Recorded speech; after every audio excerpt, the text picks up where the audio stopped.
settle into the sleepy mind channel. Tonight, we will explore one of the most famous places of learning ever created by human hands.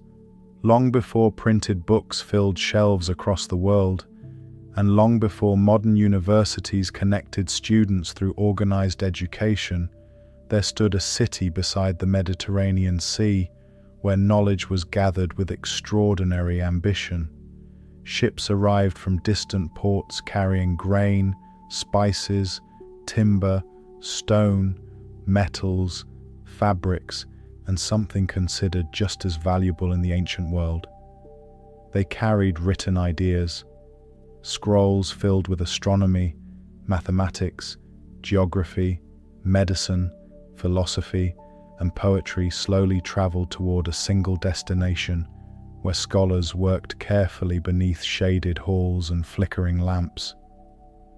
Many people today recognize the name Library of Alexandria, yet few stop to imagine what it may actually have felt like to stand among thousands upon thousands of hand-copied scrolls while the ancient world quietly unfolded beyond its walls. If you enjoy calm educational sleep stories like this, feel free to like and subscribe. More videos are posted weekly. You can also explore the playlists for long, uninterrupted listening throughout the night. The Library of Alexandria has become almost mythical in modern culture. People often speak about it the same way they speak about lost cities, vanished kingdoms, or hidden treasures buried beneath sand and stone. Some imagine endless corridors lined with shelves, while others picture scholars uncovering forgotten discoveries that disappeared forever when the library declined. Yet behind all of the modern mystery stood a real place shaped by real people. Alexandria was not created through magic or legend. It was built slowly through trade, organization, engineering, wealth, planning, and above all, curiosity. The city became one of the greatest gathering places in the ancient world because it sat at the meeting point between movement and knowledge. The city itself stood along the northern coast of Egypt, where the Mediterranean Sea connected enormous regions together through maritime trade. In the modern world, people are used to constant movement between countries and continents. Aircraft cross oceans daily, while information travels almost instantly across digital networks. In the ancient world, movement happened far more slowly. Ships depended heavily on weather, currents, navigation skills, and seasonal winds. A difficult storm could sink a vessel without warning. Long journeys often took weeks or months. Yet despite these dangers, trade routes across the Mediterranean became extraordinarily active because they connected many wealthy and influential regions together. Alexandria sat directly within this growing network. The city was founded during the 4th century before Christ, after the campaigns of Alexander the Great. Alexander established several cities throughout his expanding territories, but Alexandria in Egypt became one of the most successful and important. Its location gave it access to both the Mediterranean coastline and the Nile River system. This combination created enormous economic advantages. Grain from Egypt could move outward across sea routes, while goods and travelers from distant regions arrived steadily into the city's harbors. Merchants brought materials from Greece, North Africa, the Near East, and beyond.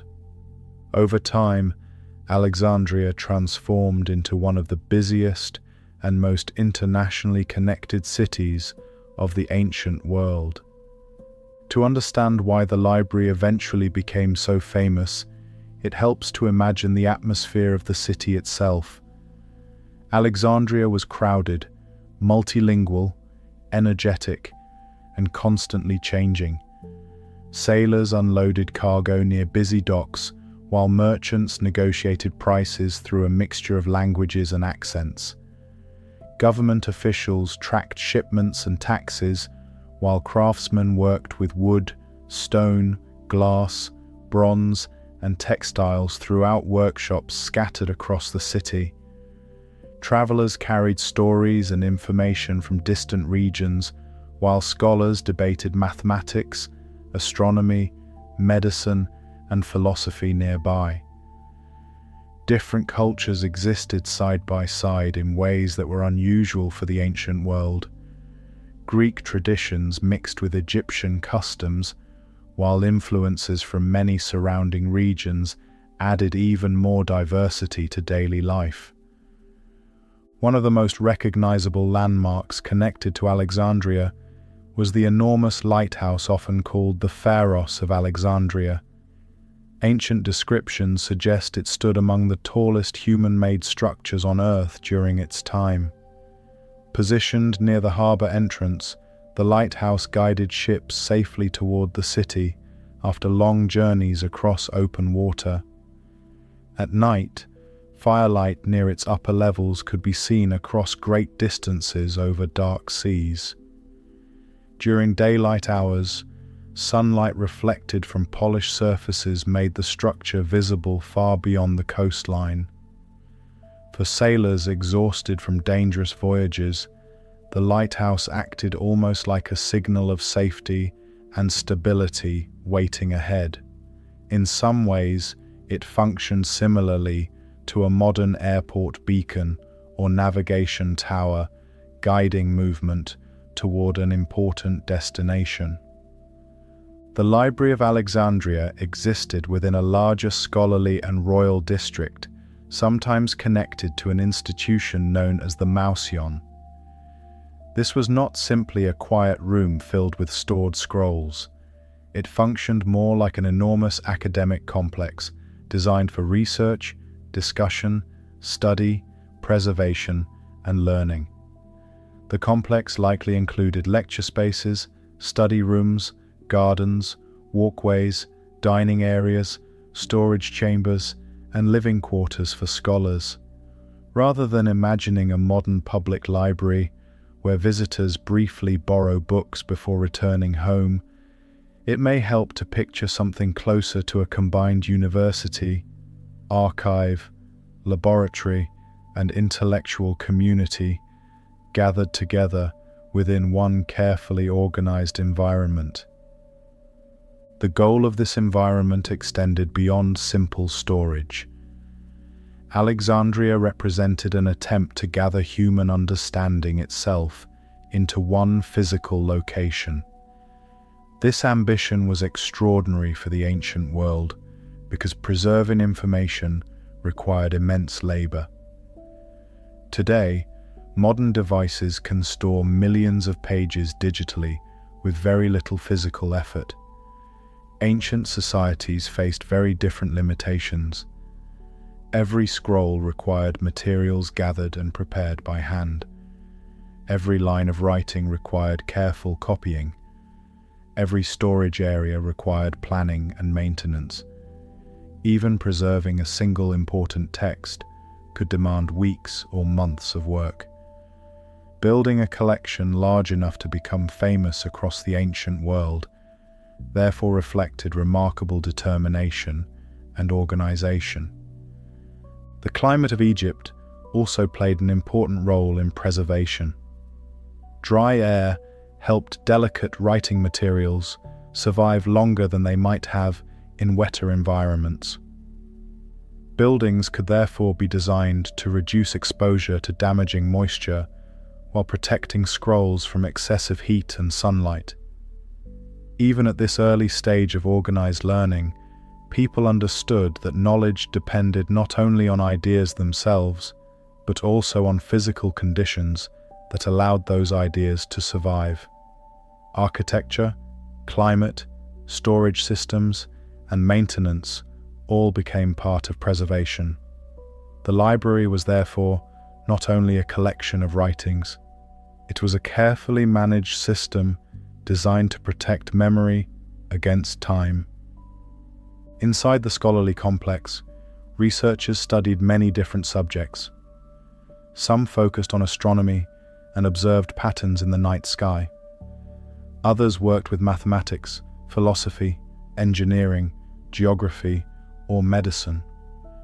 Knowledge from different cultures slowly gathered together in one location, where scholars could compare ideas, copy important texts, and expand understanding further.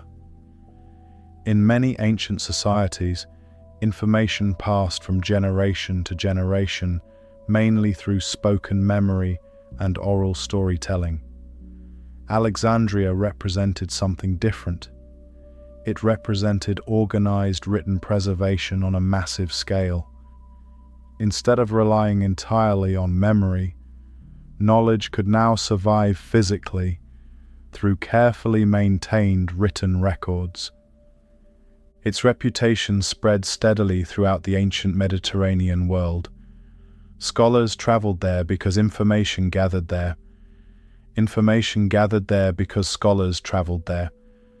This cycle strengthened over time until Alexandria became deeply associated with organized learning and intellectual prestige. Some rulers measured power through armies, territory, wealth, or monuments. Alexandria also measured prestige through collected knowledge. The city demonstrated that learning itself could become a source of influence and importance. Even now, thousands of years later, the name Alexandria continues to create curiosity. People still wonder what may once have rested upon its shelves, or what forgotten writings may have disappeared through time. Some imagine scientific discoveries lost forever, while others simply feel drawn toward the image of a place where humanity attempted to gather understanding together beneath one roof. That image remains powerful because it reflects something deeply human. Across every generation, people continue searching for ways to preserve memory, ideas, and knowledge against the steady passing of time. The true ambition behind the Library of Alexandria was not simply to own books or decorate shelves with impressive collections. Its purpose reached far beyond appearance or status. The goal was to gather written knowledge itself. In the ancient world, this was an enormous undertaking, because information existed in fragile, scattered forms across distant regions, separated by mountains, deserts, rivers, and seas. Every culture preserved knowledge differently. Some traditions depended heavily upon spoken memory, while others carefully copied important texts onto scrolls or tablets. Alexandria attempted something unusual for its time. It tried to collect as much recorded understanding as possible into one organized center where scholars could study, preserve, and expand upon what earlier generations had already discovered. This ambition may sound almost impossible when imagined through the conditions of the ancient world. Today, people can search for information instantly through digital networks that connect nearly every region on Earth. Ancient societies faced entirely different limitations. A text written in one city might remain unknown in another city only a few hundred miles away.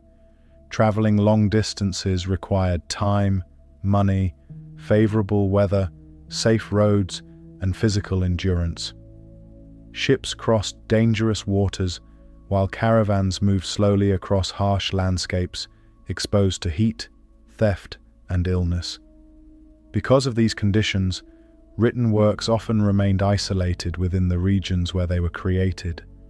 Alexandria sought to change that by becoming a central gathering place for recorded knowledge. The rulers connected to Alexandria understood that knowledge carried practical value as well as cultural prestige. Mathematics improved engineering and trade. Astronomy assisted navigation and calendars. Geography supported travel and administration. Medicine helped preserve health. Philosophy shaped systems of thought and education. Organizing information therefore strengthened both intellectual life and political influence. A city that gathered scholars and texts could increase its importance far beyond military strength or trade wealth alone. In many ways, Alexandria recognized something that still exists in the modern world. Information itself creates power. Scholars gradually traveled toward Alexandria from many different regions. Some arrived from Greek-speaking territories around the Mediterranean, while others came from Egypt or nearby cultural centers connected through trade routes. Travelers carried not only goods and personal belongings, but also ideas, stories, mathematical methods, observations of the stars, medical practices, maps, poems, and historical records. The library slowly became known as a place where these different streams of knowledge could meet together. Instead of remaining isolated within separate regions, information could now be copied, compared, translated, discussed, and preserved inside one organized environment. The process of gathering texts required extraordinary effort. Written works did not appear automatically inside the library. Scrolls had to be obtained through trade, travel, diplomacy, purchase, copying, or scholarly exchange. Ancient historians later described stories claiming that ships entering Alexandria sometimes had their written materials temporarily collected so scribes could produce copies for the library's growing collection. Whether every detail of these stories is fully accurate remains uncertain, yet they reflect the larger reputation Alexandria gained over time. The city became associated with aggressive collection and preservation of written works, because its leaders believed knowledge should be gathered rather than allowed to remain scattered across distant regions. Imagine arriving at Alexandria after weeks at sea, carrying scrolls from another city. The harbor itself would already feel enormous and active with movement. Sailors shouted instructions while cargo shifted across wooden docks beneath the heat of the Mediterranean sun. Merchants negotiated prices for grain, oil, wine, glass, papyrus, and textiles, while government officials monitored arriving shipments. Somewhere within this busy environment, scribes and scholars worked carefully with texts that may have traveled farther than many people of the time would ever travel in their entire lives. A single scroll could contain observations gathered across generations. Another might preserve poems copied repeatedly by hand over centuries. Others carried practical knowledge involving agriculture, medicine, engineering, or astronomy. Every scroll represented labor, memory, and survival against time. As the collection expanded, the reputation of the library spread steadily outward across surrounding regions. People began associating Alexandria with organized learning itself. This reputation mattered greatly in the ancient world because fame traveled slowly. There were no newspapers distributed instantly across continents and no digital communication connecting distant cities. Information moved through travelers, merchants, sailors, officials, and scholars, repeating stories from place to place. Over time, Alexandria became widely recognized not only as a wealthy trade city, but also as a center where knowledge gathered in unusual quantities. Part of what made the library remarkable was the idea of organization. Collecting large numbers of texts without systems for storage and retrieval would quickly create confusion. Even today, modern libraries, archives, and digital databases depend heavily upon organization to function effectively. Ancient scholars faced the same challenge on a physical level. Scrolls required careful storage, identification, arrangement, and maintenance. Different subjects needed systems that allowed researchers to locate information efficiently. Without organization, even valuable collections could become nearly unusable. This growing emphasis on organized learning distinguished Alexandria from many earlier centers of knowledge. Human beings had preserved information long before Alexandria existed. Temples, royal courts, archives, and schools across several ancient civilizations already stored records and writings. Alexandria became famous because it attempted preservation on a much larger and more systematic scale. The library represented a deliberate effort to gather knowledge continuously rather than accidentally accumulating texts over time. Its growth reflected planning and ambition. Inside the scholarly complex, learning likely unfolded constantly throughout the day. Some scholars copied texts, while others debated philosophy or mathematics nearby. Certain rooms may have remained quieter for careful reading, while open walkways or dining areas encouraged conversation and intellectual exchange. Oil lamps extended study beyond daylight hours, while scribes carefully preserved fragile writings by producing additional copies. The atmosphere was probably far less silent than many modern people imagine. Rather than resembling a quiet modern reading room, Alexandria may have felt more like an active academic community filled with discussion, teaching, observation, and collaboration. One reason the library became so respected was because knowledge there did not remain frozen in time. Scholars built upon earlier work. Astronomical observations could be refined. Mathematical methods could improve. Geographic descriptions could expand as trade routes widened. Medical ideas could evolve through continued study and experience. The library therefore represented both preservation and development at the same time. Earlier generations supplied foundations, while current scholars expanded understanding further. This process still forms the basis of modern education and scientific inquiry today. Human knowledge grows most effectively when information survives long enough for future generations to continue working with it.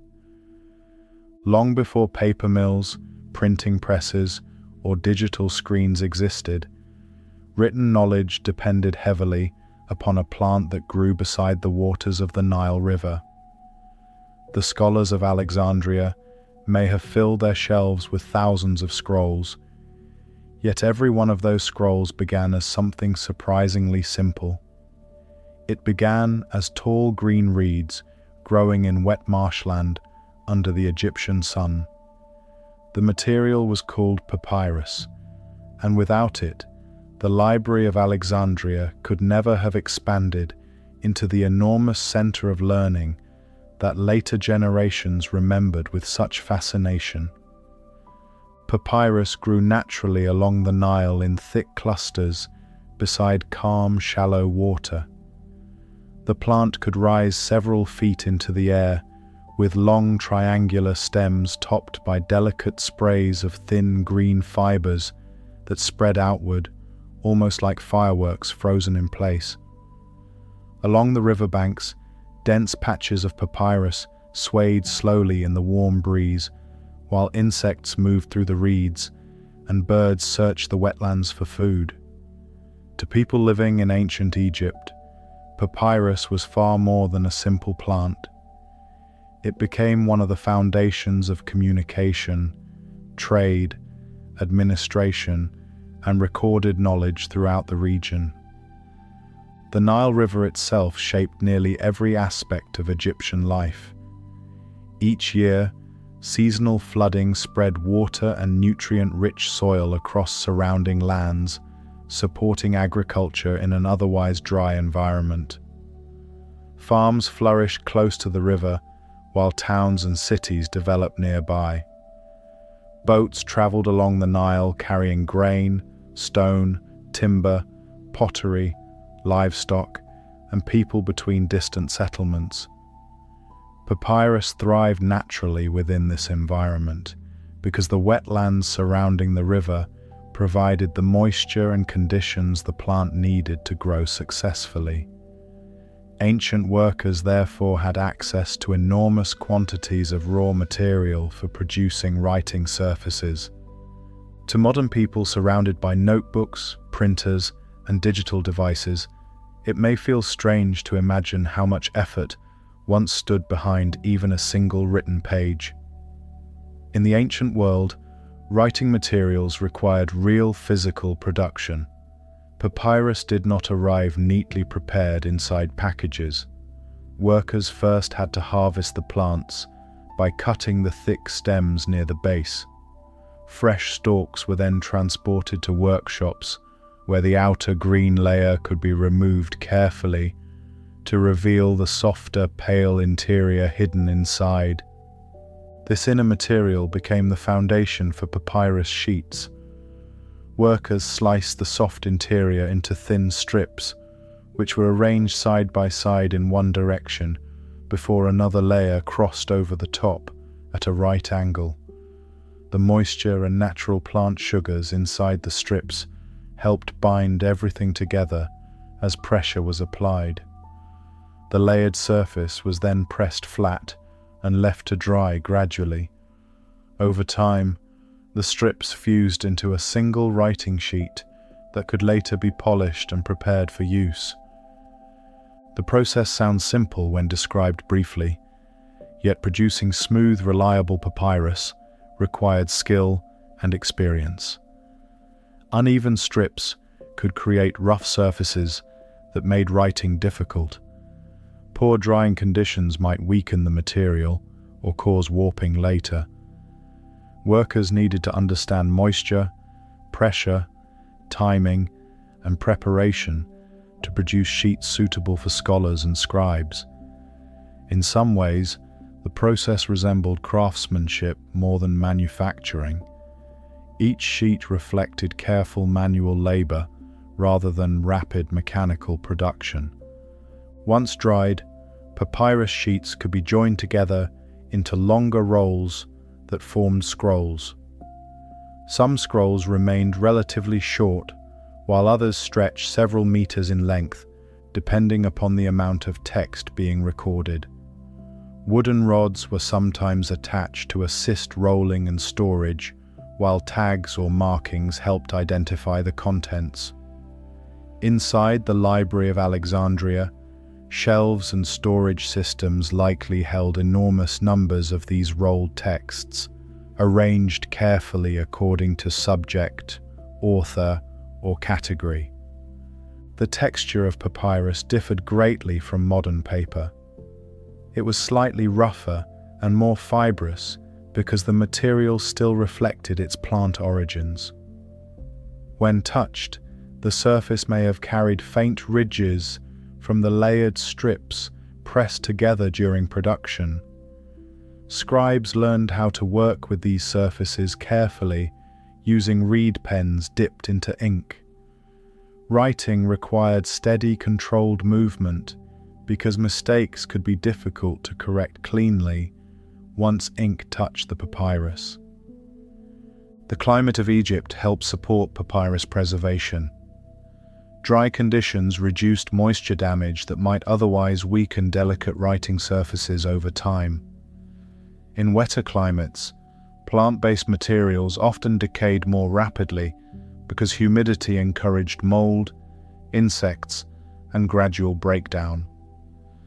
Egypt's environment therefore created unusually favorable conditions for preserving scrolls compared with many surrounding regions. Even so, papyrus remained fragile. Rough handling, excessive bending, moisture exposure, insects, smoke, or fire could damage texts permanently. Because of this fragility, scribes and scholars treated scrolls with considerable care. Reading a long scroll required unrolling one side gradually, while rolling the opposite side inward at the same time. Repeated handling slowly wore materials down, especially along edges and folds. Important works therefore needed regular copying to survive across generations. A damaged scroll could often be replaced only if another readable copy already existed somewhere else. Preservation depended heavily upon continuous effort and attention. Papyrus production also supported trade throughout Egypt and beyond. Scrolls traveled across the Mediterranean carrying information between regions connected through commerce and scholarship. A text copied in one city could eventually arrive hundreds of miles away after passing through several hands during its journey. Some works reached Alexandria after surviving dangerous sea voyages, political instability, changing rulers, or long periods of storage. Every surviving scroll therefore represented not only writing, but also transportation, preservation, and human determination. As the Library of Alexandria expanded, demand for writing materials likely increased alongside it. More scholars required more texts. More texts required more papyrus. More papyrus required harvesting, preparation, storage, and transport on larger scales. The growth of knowledge therefore depended upon physical supply systems operating steadily in the background. This relationship between information and infrastructure still exists today, even if modern materials have changed dramatically. Digital systems now depend upon electricity, data centers, cooling systems, cables, and manufacturing, rather than papyrus marshes beside the Nile. Yet both ancient and modern societies rely upon material systems to preserve information. For the scholars of Alexandria, papyrus represented possibility. A blank sheet offered space where observations of the stars could be recorded, where philosophical ideas could survive beyond a single lifetime, or where histories and poems could travel into the future. The material itself may have appeared simple, yet it carried extraordinary importance. Entire generations of knowledge rested upon these carefully prepared plant fibers. Once papyrus sheets had been prepared and dried beneath the Egyptian air, they still remained empty surfaces waiting for human hands to fill them with meaning. A scroll without writing was simply layered plant fibers rolled together for storage. The transformation into knowledge required ink, tools, patience, and above all, skilled scribes capable of recording information carefully by hand. Inside the world of Alexandria, writing was not casual work, completed quickly without thought.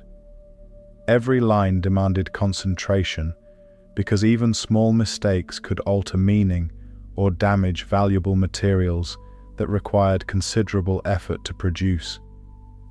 Ink in the ancient world was created from relatively simple ingredients, yet the process still required experience and preparation. Many forms of ink used carbon-based materials such as soot or charcoal, mixed with water and binding substances that helped the pigment adhere to papyrus surfaces. The resulting liquid appeared dark and smooth when freshly prepared. Scribes stored ink carefully in small containers, while reed pens allowed them to apply controlled lines across the fibrous writing surface. Unlike modern pens that produce uniform ink flow automatically, ancient writing tools responded directly to pressure, moisture, angle, and movement. Writing, therefore, became a physical skill developed gradually through repetition and discipline. The reed pens used by scribes often came from plants growing along waterways similar to the papyrus itself. Workers shaped and cut the tips carefully to produce narrow points suitable for writing. Over time, these tips wore down and required trimming again to maintain clear, controlled marks. A skilled scribe understood how different cuts affected line thickness and movement across the papyrus surface. In many ways, the work resembled both writing and craftsmanship combined together. The tools themselves required maintenance, while the act of recording information demanded steady hands and focused attention. Inside Alexandria, scribes likely spent long hours seated beside tables or low writing surfaces while copying texts line by line. Oil lamps extended their work into darker hours, while sunlight entering through windows illuminated papyrus during the day. The atmosphere may have carried faint smells of ink, dry reeds, warm stone, dust, and smoke from burning lamps.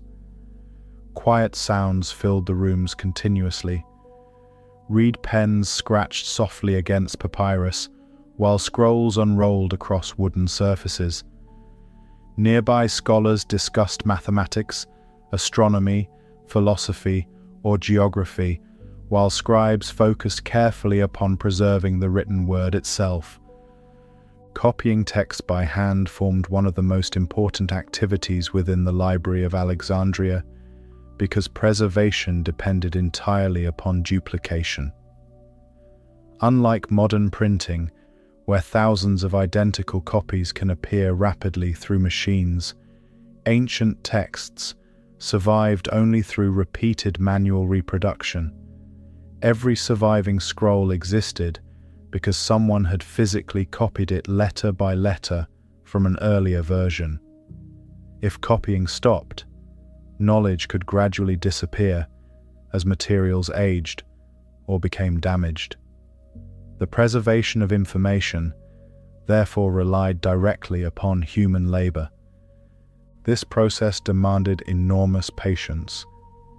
Imagine copying an entire lengthy work without keyboards, printing presses, electricity, or digital correction tools.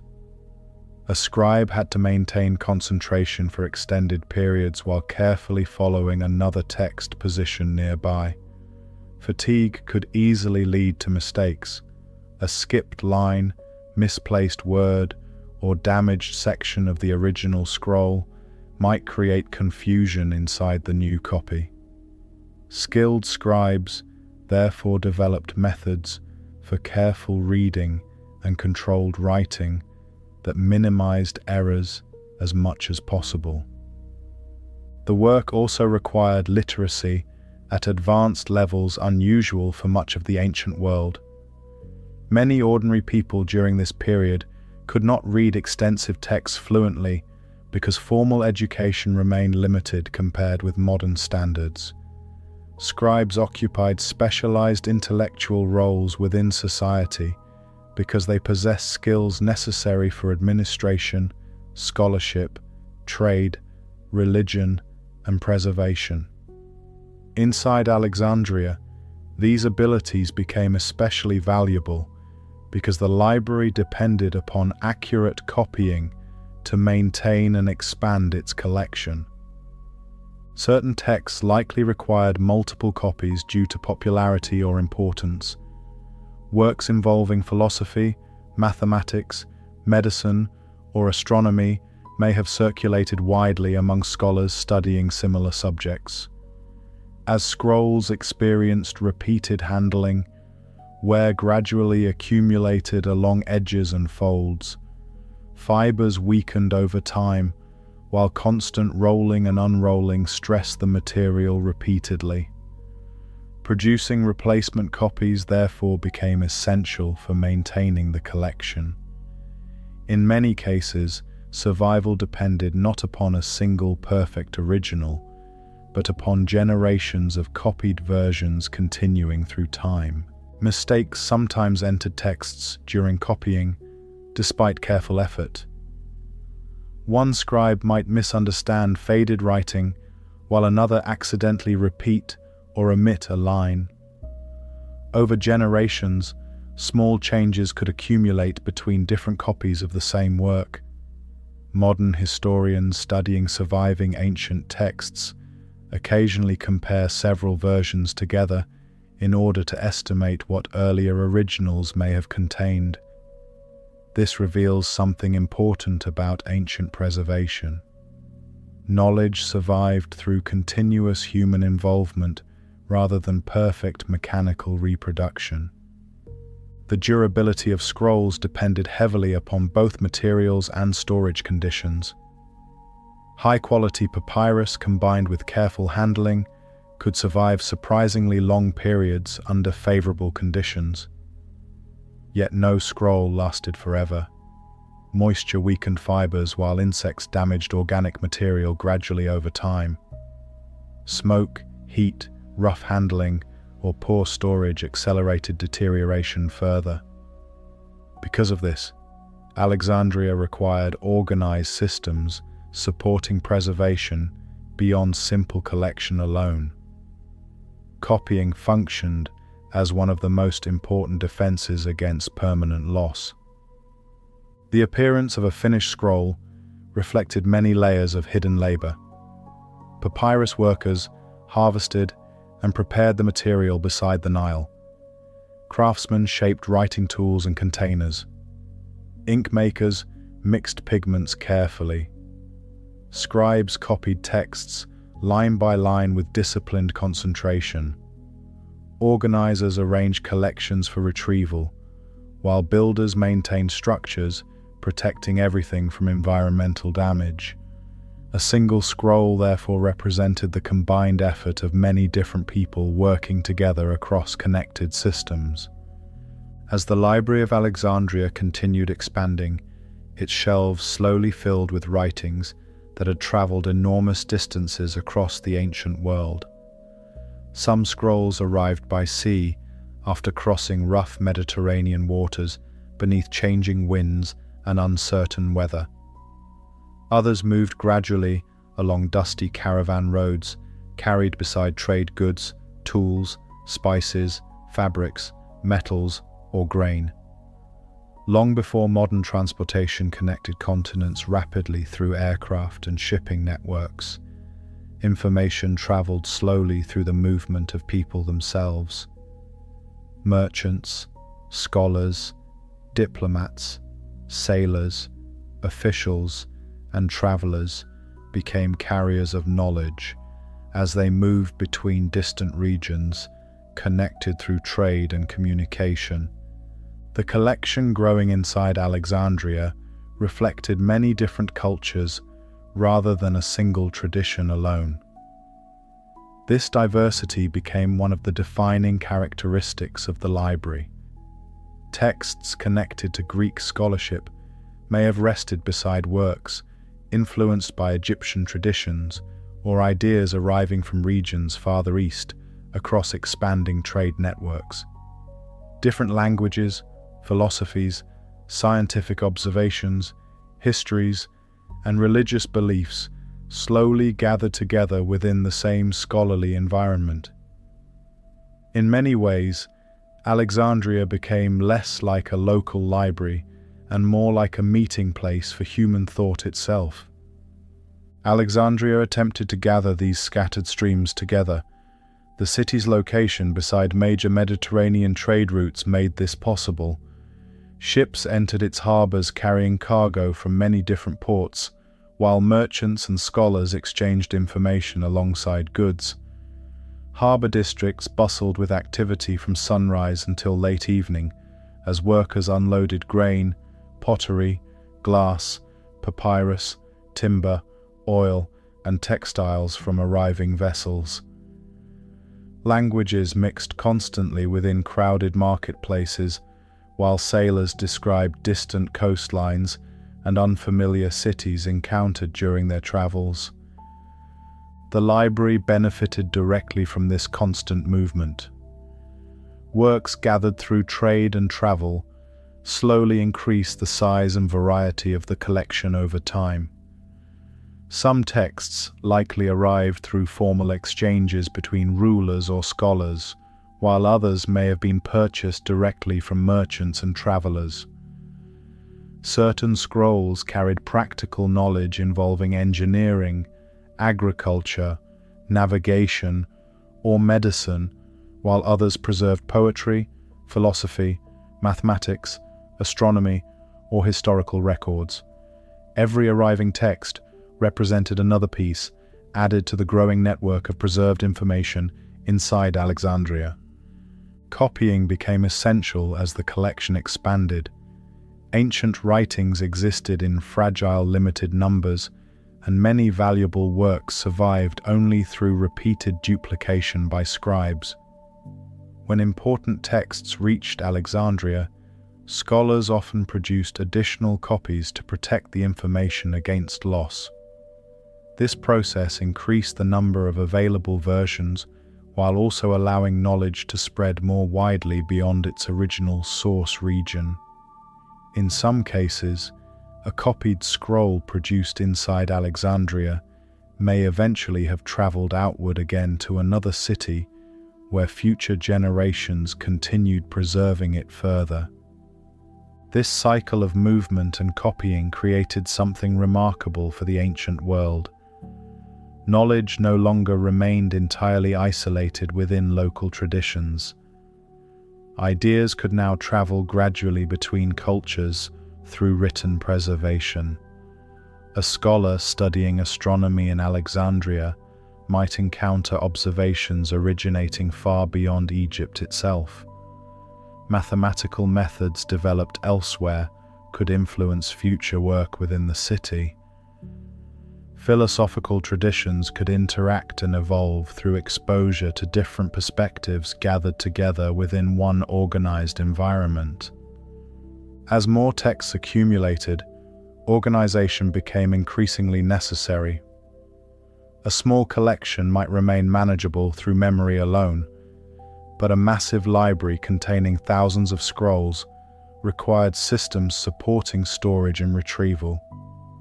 Without organization, even valuable knowledge could effectively become lost inside overwhelming disorder.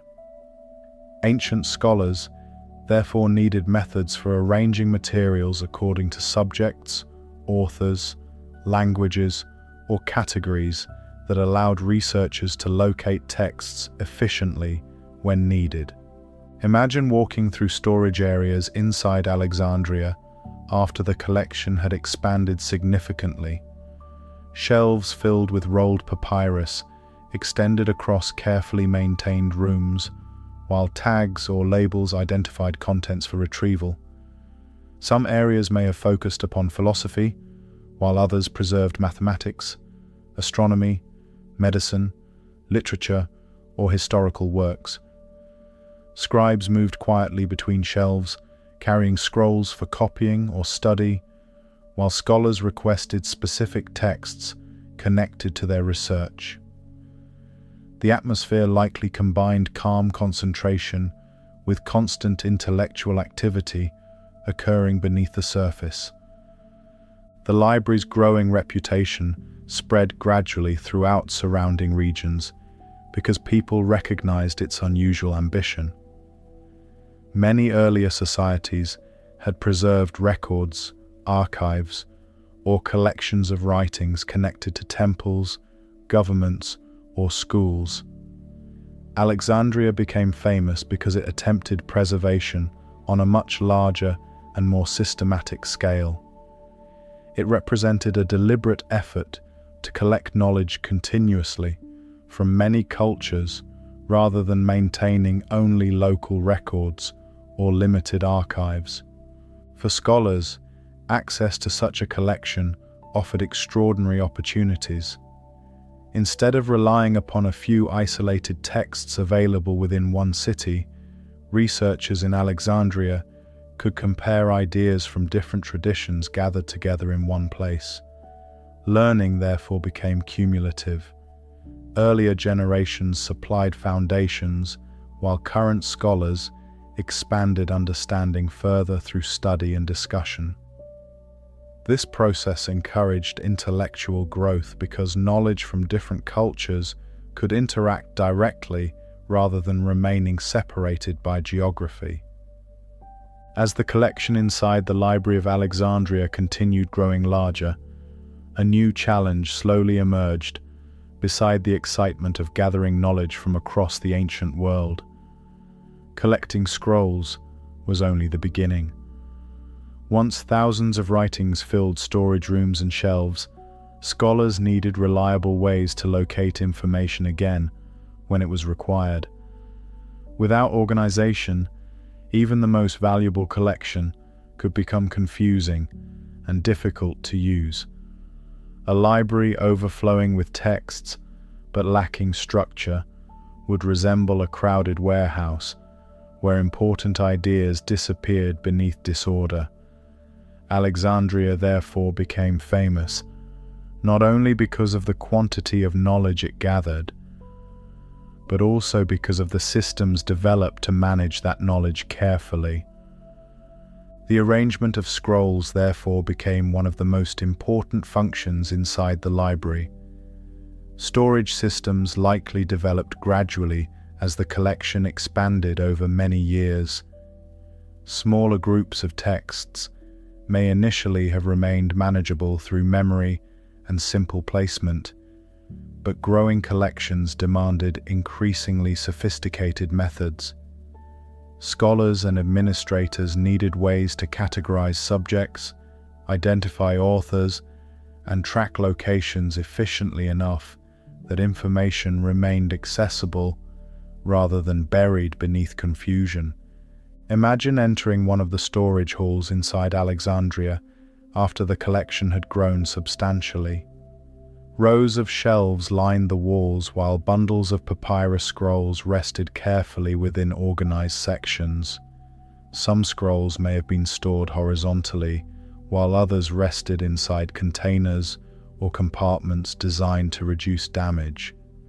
Small identifying tags likely helped distinguish one work from another.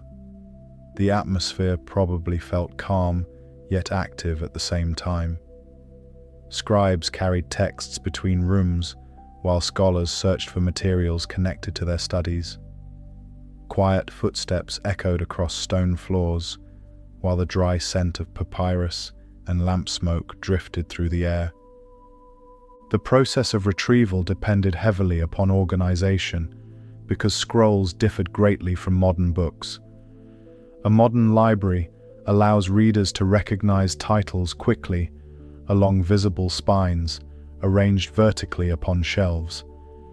Ancient scrolls required unrolling before their contents could be examined fully. Without labeling systems, locating specific information among thousands of rolled texts would become frustrating and time-consuming.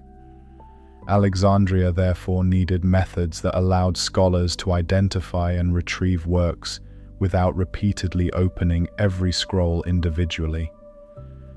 Ancient historians later described cataloging efforts associated with the library, including systems believed to classify texts according to subjects and authors.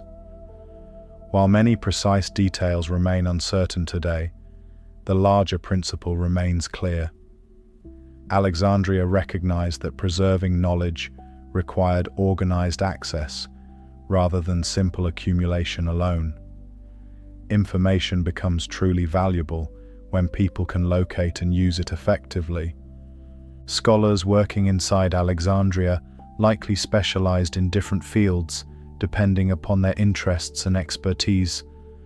Certain individuals focused upon mathematics, while others studied astronomy, philosophy, medicine, literature, or geography. Organized storage allowed these scholars to locate earlier writings connected to their work efficiently. A researcher studying the stars could access astronomical observations gathered over generations, while another examining medicine could compare different medical traditions preserved within the collection. Organization therefore supported scholarship directly by connecting people with information more effectively. Learning inside the library probably occurred continuously throughout the day. Some scholars copied texts carefully, while others debated theories or examined records nearby. Teachers may have instructed students within courtyards or lecture areas, connected to the scholarly complex. Conversations about mathematics, geography, engineering, philosophy, or astronomy likely moved through shaded walkways, while scribes maintained the constant labor of preservation in surrounding rooms. Alexandria functioned less like a silent archive and more like a living intellectual environment where activity unfolded steadily across interconnected spaces. The atmosphere of ongoing inquiry distinguished Alexandria from simple storage collections. Knowledge there was not intended merely to remain preserved and untouched.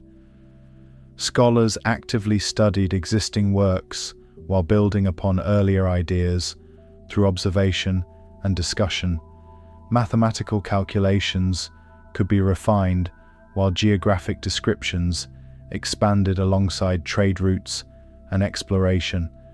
Astronomical observations accumulated across generations, while philosophical traditions evolved through debate and interpretation.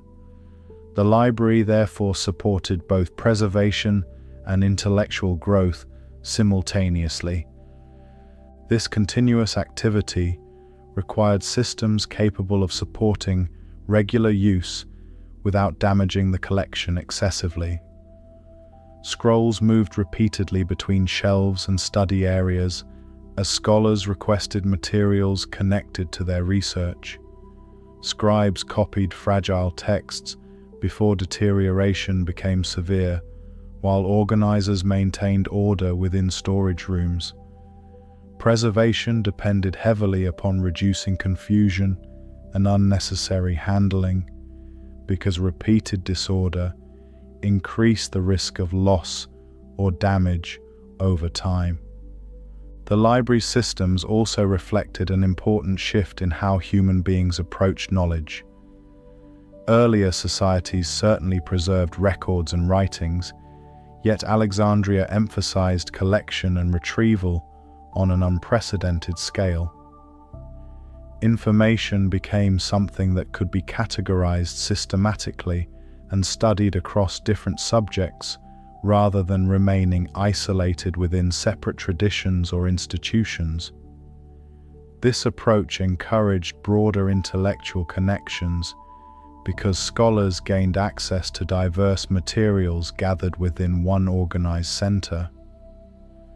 The organization of scrolls may seem like a small practical detail compared with the legendary reputation of the library itself.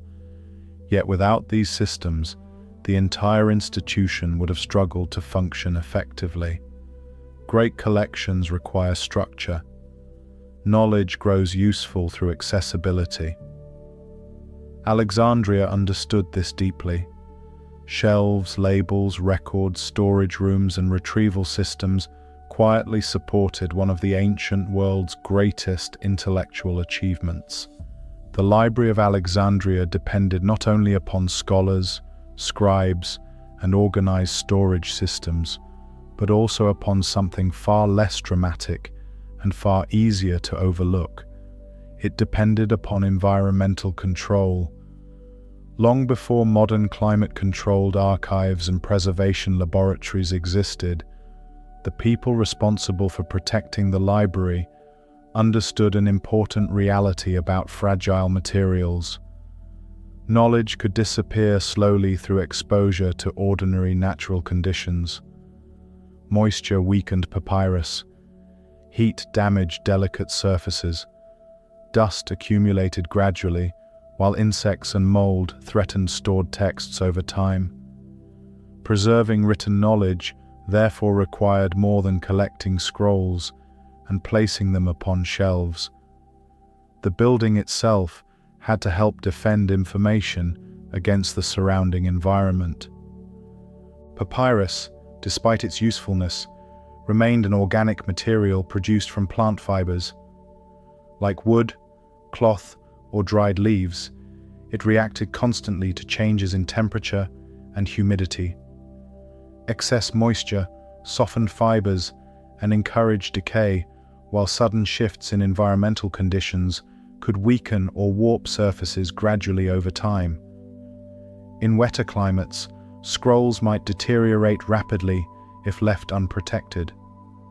Egypt's dry air offered natural advantages for preservation, yet even within that environment, careful storage remained essential because no material lasted forever without protection. The people working within Alexandria likely understood these risks through direct experience, rather than modern scientific explanations.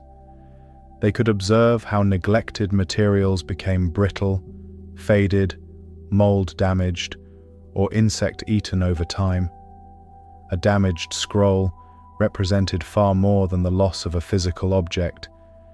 It could mean the disappearance of information copied carefully by earlier generations.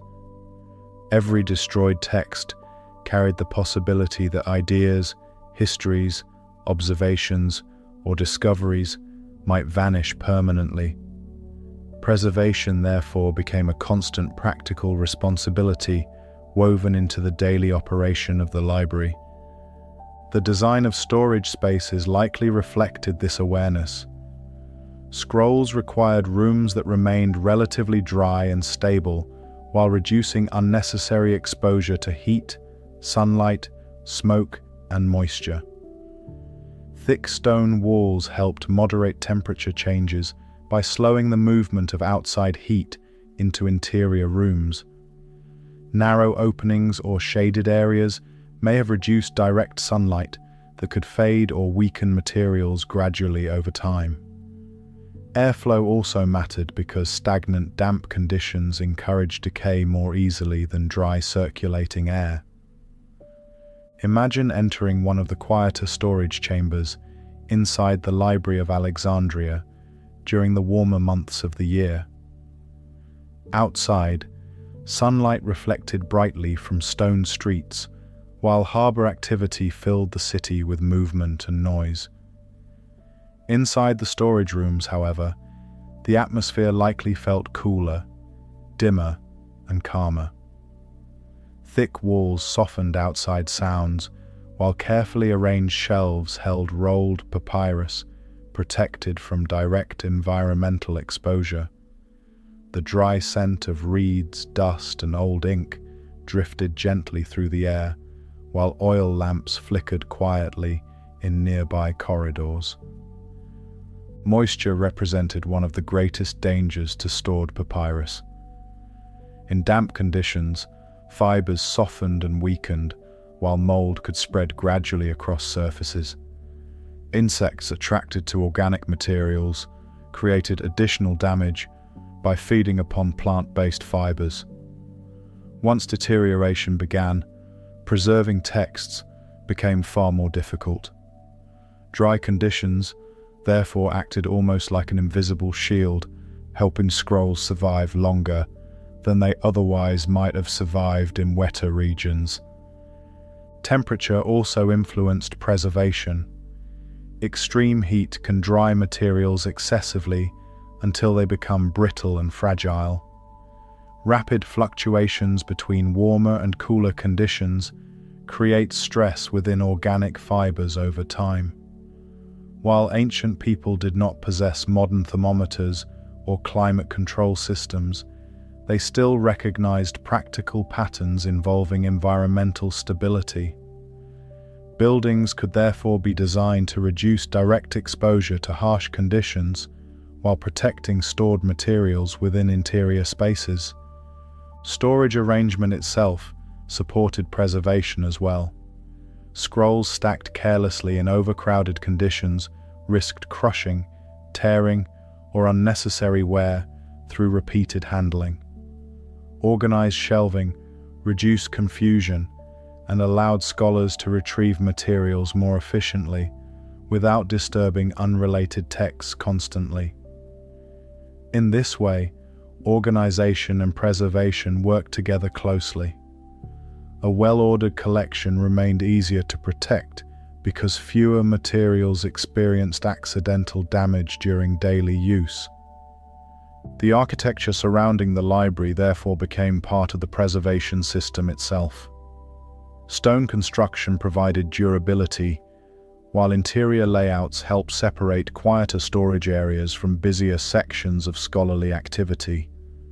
Courtyards and open spaces may have encouraged airflow, while shaded halls reduced direct heat exposure. Ancient builders understood that structures shaped the conditions experienced inside them. The building did not merely contain knowledge, it actively supported the survival of that knowledge. Preservation also required ongoing observation and maintenance from the people working inside the library. Damaged scrolls needed attention before deterioration spread further.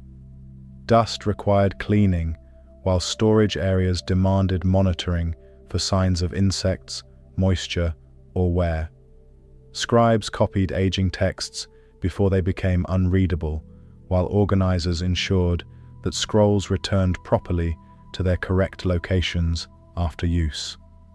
The protection of knowledge therefore depended upon continuous human effort, rather than a single permanent solution. The dry Egyptian climate provided advantages, but even favorable environments could not prevent all forms of deterioration forever. Papyrus naturally aged over time, while repeated handling gradually weakened fibers and edges. Fire remained an ever-present danger in ancient cities, where oil lamps, kitchens, workshops, and crowded urban conditions increased risk constantly. Political instability or neglect could interrupt maintenance systems, while changing leadership sometimes affected institutional support. Preservation therefore required both environmental protection and social stability working together. The building's carefully managed conditions allowed countless scrolls to survive far longer than they otherwise might have survived. Within those walls rested observations of the stars, mathematical reasoning, histories, poems, philosophical arguments, maps, and records copied patiently across generations. Every preserved text depended not only upon the ideas written inside it, but also upon dry rooms, stable storage, careful architecture, and continuous maintenance, protecting fragile materials from the natural forces surrounding them. The survival of knowledge inside the Library of Alexandria depended upon far more than shelves filled with scrolls. It depended upon the physical structure surrounding those scrolls every hour of every day.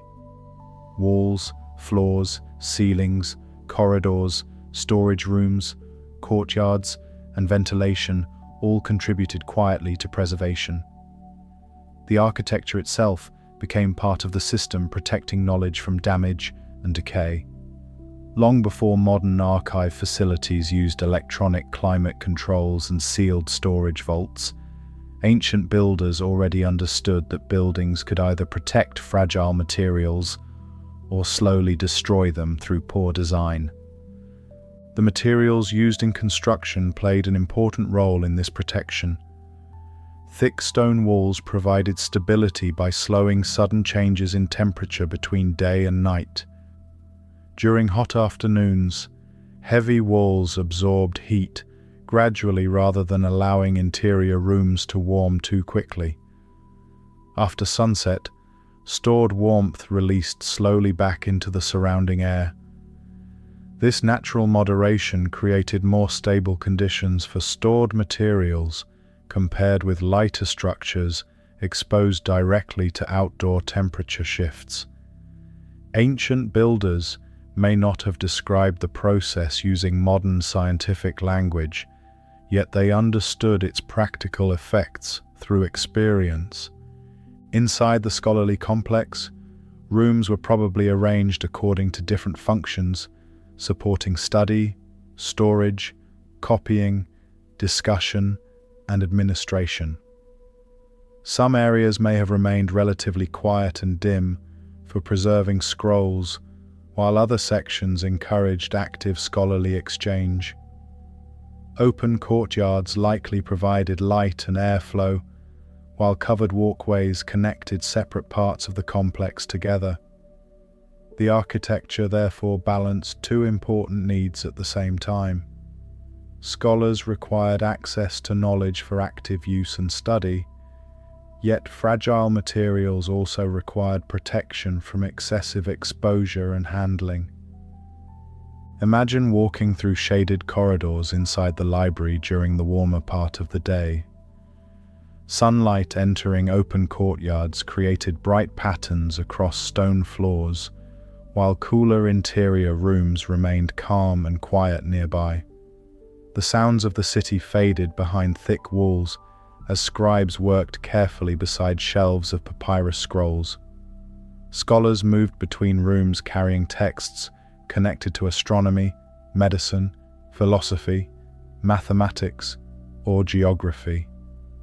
Air circulated gradually through open spaces designed to prevent stagnant heat from building excessively within the structure. The arrangement of storage spaces likely reflected careful planning intended to reduce unnecessary damage. Scrolls placed in crowded, unstable piles risked crushing, tearing, or accidental loss during retrieval. Organized shelving systems therefore improved both preservation and accessibility at the same time. A well-planned room allowed scholars to locate materials efficiently without disturbing large portions of the collection repeatedly. Reduced handling helped extend the lifespan of fragile papyrus, while also supporting smoother daily operation throughout the library. Architecture supported longevity, not only through protection from environmental conditions, but also through structural durability itself. Buildings intended for long-term scholarly use required maintenance and stability across many years. Foundations needed to support heavy walls and storage areas, while roofs required protection against weather and gradual deterioration. Floors experienced constant movement from scholars, scribes, administrators, and visitors traveling throughout the complex daily. Preserving knowledge therefore depended partly upon preserving the structure, protecting that knowledge. Ancient builders also understood the importance of separating different activities within large complexes. Busy public areas exposed materials to dust, smoke, moisture, accidental damage, and constant movement. More protected interior rooms therefore offered safer conditions for long-term storage. The architecture of the library may have created gradual transitions between active communal spaces and quieter preservation areas deeper within the complex. Such layouts allowed scholarship to remain active while protecting the collection itself from excessive environmental stress. The design of openings and windows mattered as well. Too much direct sunlight could fade writing and weaken papyrus fibers over time, while poor airflow encouraged stagnant conditions harmful to preservation. Builders therefore needed balance. Light remained necessary for reading and copying texts, yet controlled exposure protected delicate materials more effectively. Narrow openings, shaded courtyards, and covered walkways may all have contributed to maintaining calmer interior conditions throughout the library. The maintenance of the structure demanded constant attention, just like the preservation of the scrolls themselves. Cracks required repair, while roofs and drainage systems needed inspection over time. Dust accumulated continuously across surfaces, while wooden furnishings experienced gradual wear through daily use. Workers therefore maintained not only the texts, but also the environment surrounding those texts. Without ongoing maintenance, even well-designed buildings slowly deteriorate under the pressure of weather, time, and constant human activity. Behind the shelves of papyrus scrolls and the carefully designed halls of the Library of Alexandria stood the people who gave the institution its true purpose. Without scholars, the library would have remained only a large collection of stored writings resting quietly inside stone rooms. The scholars transformed those stored texts into living knowledge through study, discussion, observation, teaching, and research. Day after day, generations of thinkers arrived in Alexandria, carrying questions about the world around them. Some studied the stars, while others examined mathematics, medicine, philosophy, language, engineering, or geography. Together, they helped shape one of the most intellectually active environments of the ancient world. The scholarly community inside Alexandria likely came from many different backgrounds and regions, connected through Mediterranean trade networks. Some individuals may have traveled enormous distances to study within the city, because the library's growing reputation spread steadily across surrounding cultures. Traveling in the ancient world demanded patience and endurance. Sea voyages depended upon weather and navigation, while overland journeys exposed travelers to heat, illness, difficult terrain, and uncertainty. Yet despite these challenges, scholars continued making the journey because Alexandria offered something difficult to find elsewhere. It offered access to organized knowledge gathered from many different places within one location. Imagine arriving in Alexandria after weeks of travel. The harbor would appear first, with ships crowding the waterfront beneath the towering lighthouse, guiding vessels safely toward the city. Beyond the docks, busy streets filled with merchants, sailors, officials, laborers, and travelers speaking different languages created an atmosphere unlike many smaller isolated settlements of the ancient world. Somewhere within this enormous city stood the scholarly complex, where thousands of scrolls rested inside organized halls protected from the surrounding environment. For a scholar seeking knowledge, the experience may have felt almost overwhelming. Inside the library, scholars studied texts covering a wide range of subjects. Mathematics formed one important area of inquiry, because numerical systems supported engineering, astronomy, architecture, navigation, trade, and administration. Ancient mathematicians examined geometry, measurements, ratios, and calculations connected to both practical problems and abstract reasoning. Some mathematical ideas developed during this period continued influencing scientific thought for centuries afterward, because later generations built upon earlier observations and methods preserved through writing.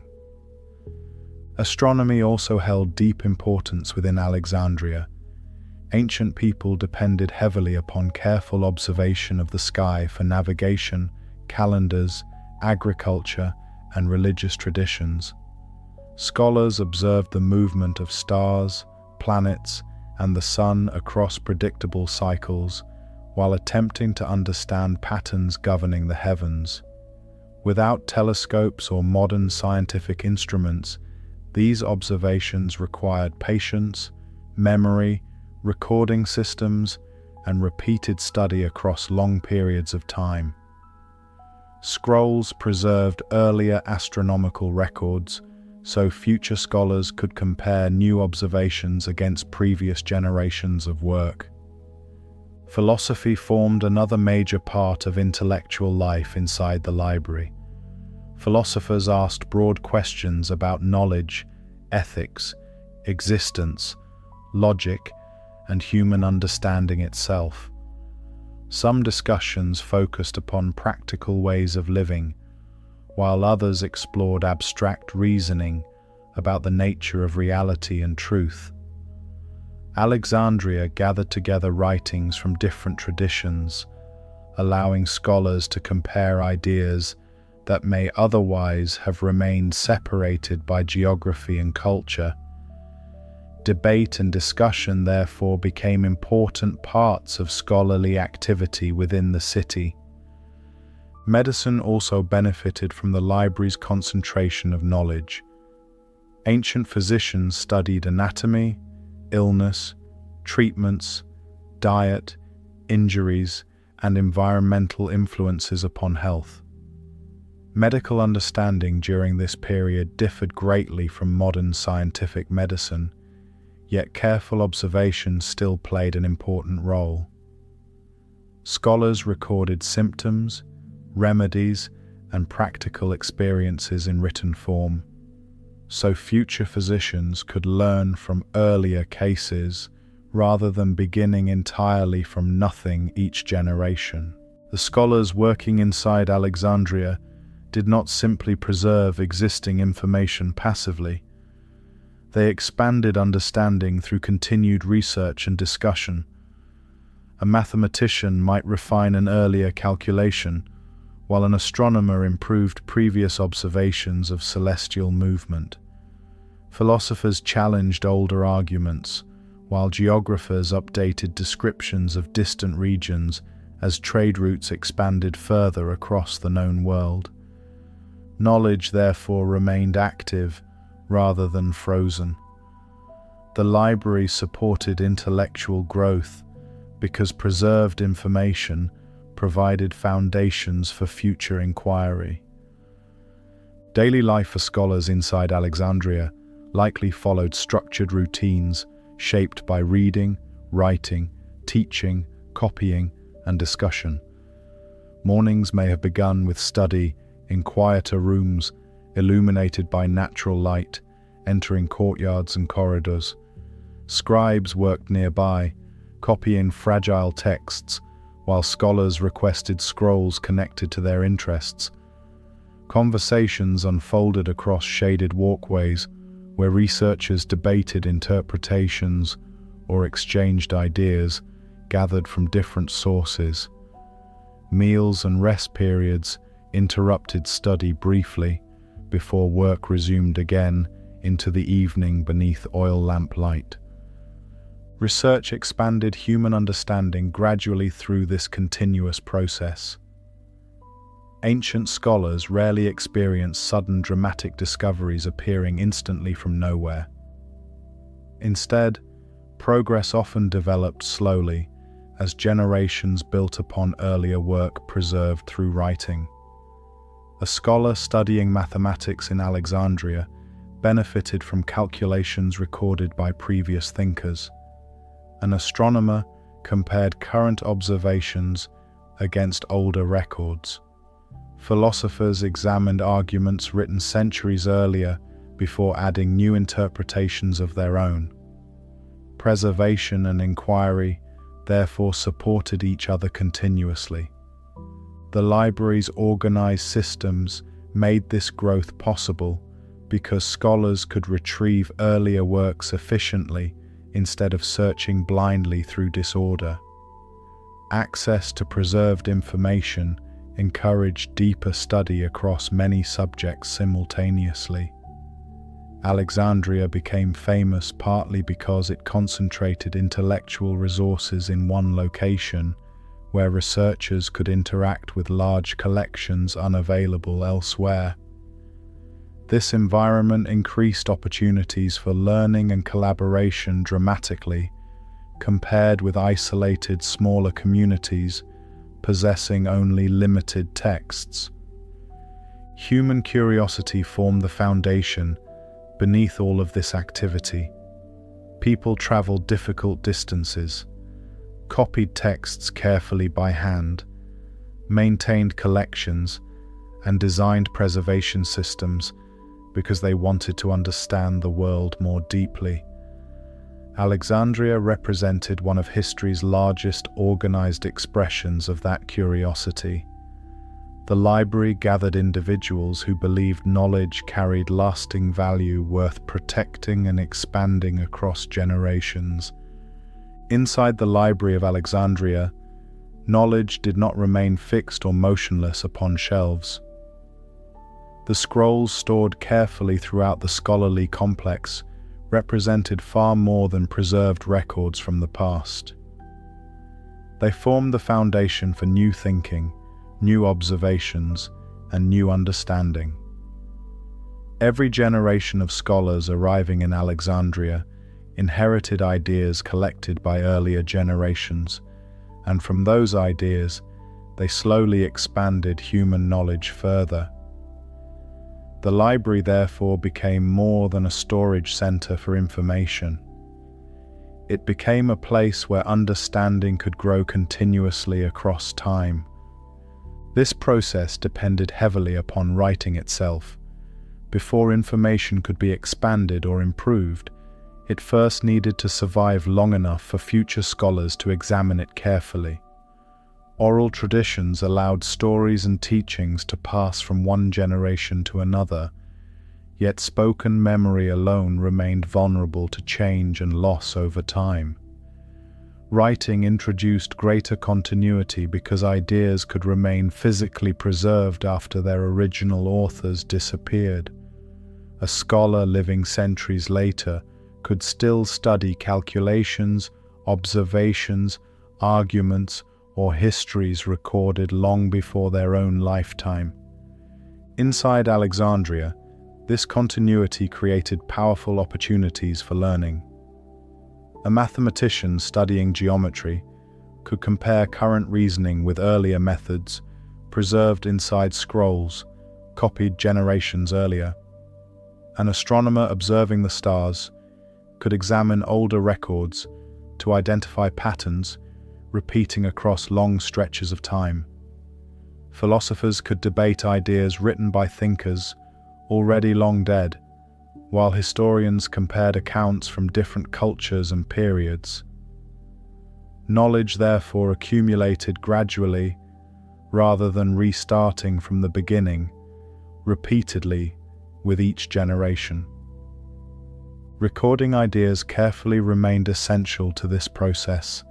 Scholars wrote observations, copied calculations, preserved arguments, described geographic regions, documented medical treatments, and analyzed philosophical questions because written records allowed future researchers to continue examining the same material later.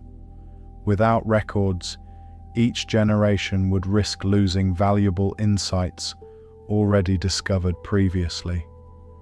Writing therefore extended the lifespan of thought itself beyond individual human lives. Research expanded understanding slowly through repeated cycles of observation and revision. Ancient astronomers, for example, studied the movement of celestial bodies over long periods because patterns in the sky revealed themselves gradually rather than instantly. Earlier observations recorded inside scrolls helped later scholars identify repeating cycles connected to seasons, navigation, and calendars. Mathematical reasoning developed similarly as scholars refined calculations and explored relationships between numbers, geometry, and measurement across generations of study. Philosophy also grew through this cumulative process. One thinker presented an argument while later scholars examined, criticized, defended, or expanded upon those ideas further. Written preservation allowed debates to continue across centuries rather than disappearing after a single conversation ended. Alexandria therefore functioned almost like a meeting place between minds separated not only by geography but also by time itself. Scholars could engage intellectually with people who had lived generations earlier through preserved texts resting quietly upon shelves.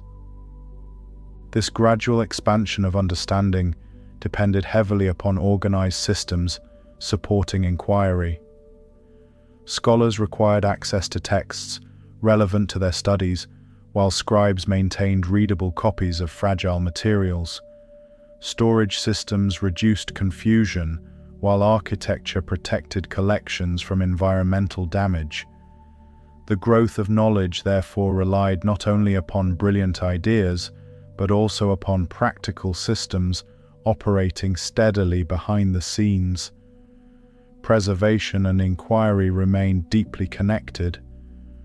The growth of knowledge also required humility, because scholars recognized that understanding remained incomplete. New observations sometimes challenged earlier assumptions, while additional information revealed limitations in previous explanations. Intellectual progress therefore involved constant revision alongside preservation. Alexandria supported this process by maintaining large collections, allowing scholars to compare many different sources and perspectives together. At times, this process may have unfolded very slowly. A scholar could spend years studying a single subject carefully through reading, observation, discussion, and writing. Ancient research lacked modern scientific instruments, rapid communication, and industrial technology, yet patience itself became part of intellectual life. Careful reasoning and long-term observation often mattered more than speed.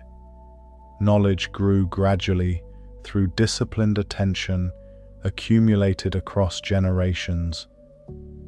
The continuous activity inside Alexandria gradually strengthened the library's reputation throughout the ancient world.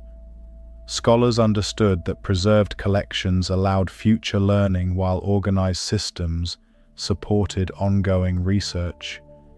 The library became famous not merely because of the quantity of scrolls it contained, but because of what those scrolls allowed people to do. They allowed understanding to continue growing across generations, rather than fading repeatedly into silence. The Library of Alexandria may appear almost timeless when imagined from a modern perspective, yet the people working inside the scholarly complex understood a simple reality that affected every scroll resting upon its shelves. Nothing lasted forever without care. Papyrus aged gradually. Ink faded slowly through handling and exposure. Fibers weakened along folds and edges, while dust, insects, moisture, and repeated use created steady wear over time. Preserving knowledge therefore required constant maintenance rather than passive storage alone. The library survived through continuous labor, carried out quietly behind the scenes by scribes, organizers, caretakers, and scholars who worked daily to repair damage and protect fragile materials from disappearing completely.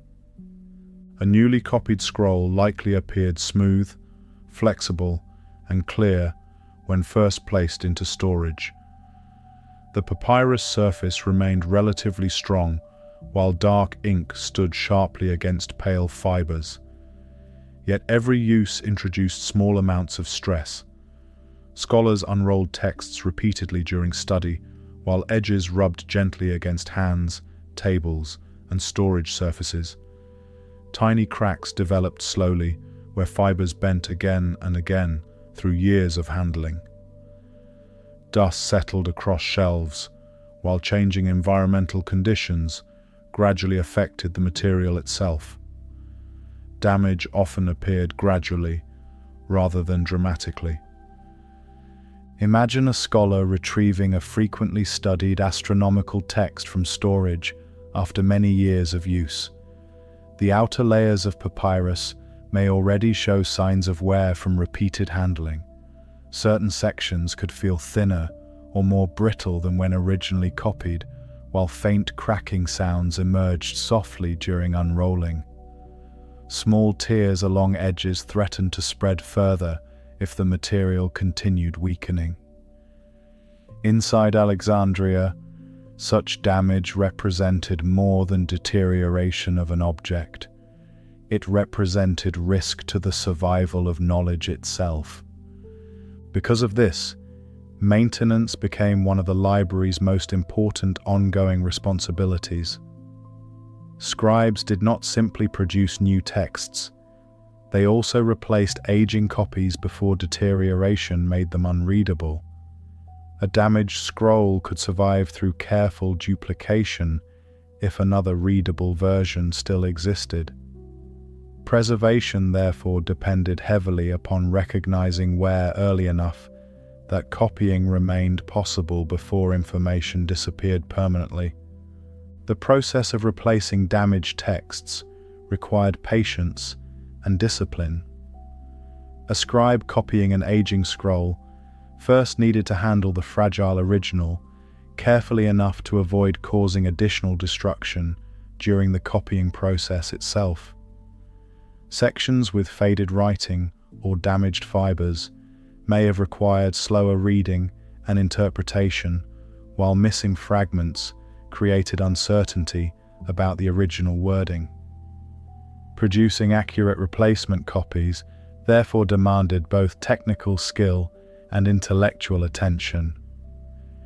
This maintenance work unfolded constantly throughout the life of the library. While some scholars focused upon astronomy, mathematics, philosophy, or medicine, others devoted substantial effort toward preservation and continuity. Scrolls moved gradually through cycles of use, wear, copying, and replacement over many generations. Without this steady labor, even the largest collection would slowly decay into unreadable fragments over time. The lifespan of papyrus depended heavily upon material quality and storage conditions. Well-prepared papyrus stored carefully inside dry, stable environments could survive surprisingly long periods, especially within Egypt's favorable climate. Yet no organic material escaped aging completely. Repeated handling accelerated deterioration, while accidents, smoke, insects, moisture, or rough storage caused additional damage. The library therefore relied upon both environmental protection and active maintenance working together continuously. The replacement of damaged texts also shaped how knowledge survived across generations. Many ancient works known today exist only because repeated copying preserved them long after original versions disappeared. In some cases, the text studied by scholars in Alexandria may already have represented copies of even older writings produced centuries earlier. Preservation therefore functioned almost like a chain stretching through time, where each generation carried information forward for the next. This process introduced challenges as well. Every copied text depended upon human accuracy. Fatigue, faded originals, accidental omissions, or misunderstandings sometimes produce small differences between versions. Over many generations, repeated copying could slowly alter details within certain works. Yet without copying, far greater losses would have occurred because aging originals eventually deteriorated beyond use entirely. Preservation therefore involved balancing continuity against the unavoidable imperfections of manual reproduction.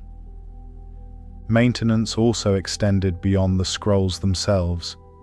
Storage rooms required cleaning, while shelves needed organization and inspection. Dust accumulation threatened delicate materials gradually, while insects attracted to plant-based fibers created additional risk. Workers therefore monitored conditions continuously to reduce long-term damage as much as possible. Quiet routines of inspection, organization, cleaning, and repair formed part of daily life inside the library, even if visitors focused more heavily upon the impressive quantity of stored knowledge surrounding them. The architecture protecting the collection demanded maintenance too. Roofs, walls, storage furniture, ventilation spaces, and courtyards all experienced wear through time and constant use. Cracks required repair, while water intrusion needed prevention. Preserving knowledge depended partly upon preserving the structure housing that knowledge. Alexandria therefore functioned as an interconnected system, where scrolls, buildings, scholars, storage rooms, and environmental conditions all influenced one another closely. The maintenance systems inside the library also supported efficiency. Organized collections reduced unnecessary handling, while replacement copies prevented heavily used originals from deteriorating too rapidly. Scribes specializing in copying allowed scholars to focus more heavily upon study and research. Every part of the preservation process strengthened the larger system, supporting organized learning within Alexandria. The Library of Alexandria depended upon order in the same way a city depends upon roads or a harbor depends upon navigation. Without organization and continuity, even the largest collection of knowledge could slowly collapse into confusion. Scrolls would become misplaced, damaged, forgotten, or impossible to retrieve efficiently. Scholars would struggle to locate important texts, while preservation systems weakened beneath disorder. Alexandria therefore required more than shelves and storage rooms alone. It required carefully maintained systems capable of supporting stability across many years of constant use. Order inside the library did not happen automatically. Every scroll entering the collection needed placement within larger organizational structures designed to support retrieval, preservation, and scholarly study. As thousands of writings accumulated over time, this work became increasingly complex. Administrators, scribes, and organizers likely developed routines governing where texts belonged, how they moved through the scholarly complex, and how replacement copies entered storage after older versions deteriorated. The library functioned effectively because people maintained these systems continuously. Efficiency mattered greatly within such a large intellectual environment. Scholars studying astronomy, medicine, mathematics, philosophy, geography, or literature required access to information without unnecessary delays or confusion. A poorly organized collection wastes time and increases damage because materials experience excessive handling during difficult searches. Alexandria therefore benefited from systems reducing disorder while allowing researchers to retrieve texts more smoothly. The atmosphere inside the library likely reflected this careful structure. Scrolls rested within designated areas, while pathways remained clear enough for movement between storage rooms, study spaces, and scholarly halls. Scribes carried texts methodically between locations, while administrators tracked collections and replacements. Quiet routines repeated day after day beneath the surface of intellectual activity. The smooth operation of the library depended heavily upon these often invisible systems functioning reliably across time. Continuity formed another essential part of preservation.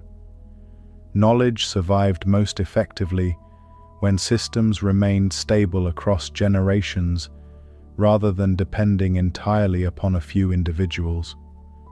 A scholar might spend decades studying within Alexandria, yet the library itself needed to continue operating long after that scholar disappeared. Preservation therefore required organized methods capable of outlasting individual lives.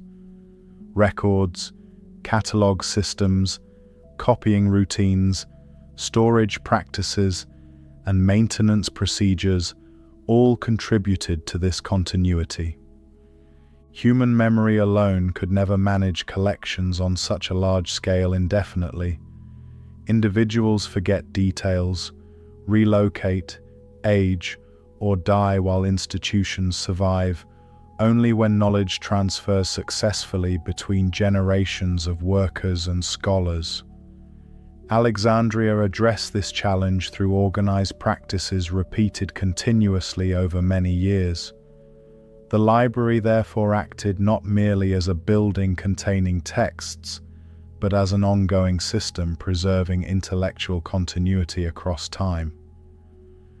The maintenance of order likely required constant supervision. Scrolls removed for study needed proper return to their correct storage locations afterward. Damaged texts required replacement before deterioration spread too far. New acquisitions entering the collection needed classification and organization within existing systems. Dust accumulated while shelves experienced wear through daily use.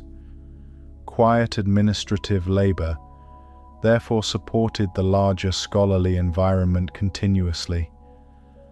The relationship between order and learning remained deeply important inside the library, because intellectual progress depends partly upon reliable access to preserved information. A scholar can build upon earlier discoveries only when those discoveries remain accessible. Organized systems therefore supported not only preservation, but also the expansion of knowledge itself. Mathematics, astronomy, medicine, and philosophy all advanced more effectively when scholars could study earlier writings systematically rather than searching blindly through disorder. The systems inside the library also reduced vulnerability to accidental loss. When collections remain disorganized, information disappears easily through simple neglect or confusion, even without dramatic disasters occurring. Organized storage, careful records, and consistent routines increase resilience because important materials remain visible and accessible rather than forgotten. Continuity therefore acted almost like a form of protection against gradual disappearance. The Library of Alexandria succeeded for generations because countless individuals participated in maintaining this continuity patiently through repetitive daily work. They returned scrolls to correct locations, copied damaged texts, repaired storage spaces, cleaned shelves, updated organizational systems, and protected fragile materials from gradual decline. Much of this labor likely appeared ordinary to the people performing it, yet without such routines, the library could never have functioned effectively as a center of organized learning. Over time, the Library of Alexandria became far more than a scholarly institution located beside the Mediterranean coast of Egypt. Its reputation expanded steadily across the ancient world until the very name Alexandria began to symbolize organized learning itself. Travelers spoke about the city with admiration, while scholars viewed the library as one of the greatest centers of knowledge ever assembled. Long after individual scrolls aged and generations of researchers disappeared, the idea of Alexandria continued spreading through stories, historical accounts, and cultural memory. The library gradually transformed from a physical place into something larger. It became a symbol. Reputation moved slowly in the ancient world. Without newspapers, electronic communication, or printing presses, information traveled mainly through merchants, sailors, diplomats, scholars, and travelers repeating stories from place to place. News crossed seas aboard trade ships, while ideas moved gradually along caravan routes, connecting distant regions together. Because communication remained slow and difficult, places gaining widespread recognition across many cultures achieved remarkable influence. Alexandria became one of those places. The city itself already possessed major advantages supporting its growing fame. Its harbors connected Mediterranean trade routes, while the lighthouse guided arriving ships safely toward the coast. Merchants from many regions gathered there alongside officials, craftsmen, sailors, and scholars. The library added another dimension to this international atmosphere by attracting intellectual activity from across the known world. People did not travel to Alexandria only for commerce or politics. Many traveled because the city had become associated with knowledge. As the collection expanded and scholarly work continued across generations, stories about the library spread farther outward. Visitors described enormous numbers of scrolls stored within organized halls, while scholars carried ideas encountered there back toward their home regions. A mathematician returning from Alexandria might speak about the extraordinary collections available for study, while a traveler described the scholarly complex alongside the city's famous lighthouse and bustling harbors. Gradually, the reputation of the library grew beyond the physical boundaries of Egypt itself. The library represented something unusual for the ancient world, because it attempted preservation and organization on such a large scale. Earlier civilizations certainly maintained archives, temple records, and collections of writings, yet Alexandria became associated specifically with the idea of gathering human knowledge systematically from many cultures together within one institution. This ambition captured attention because it reflected both intellectual curiosity and political prestige at the same time. Rulers and governments throughout history often demonstrated power through armies, monuments, wealth, or territory. Alexandria also displayed influence through collected information. The library showed that organized knowledge itself carried importance worth investing enormous effort into preserving.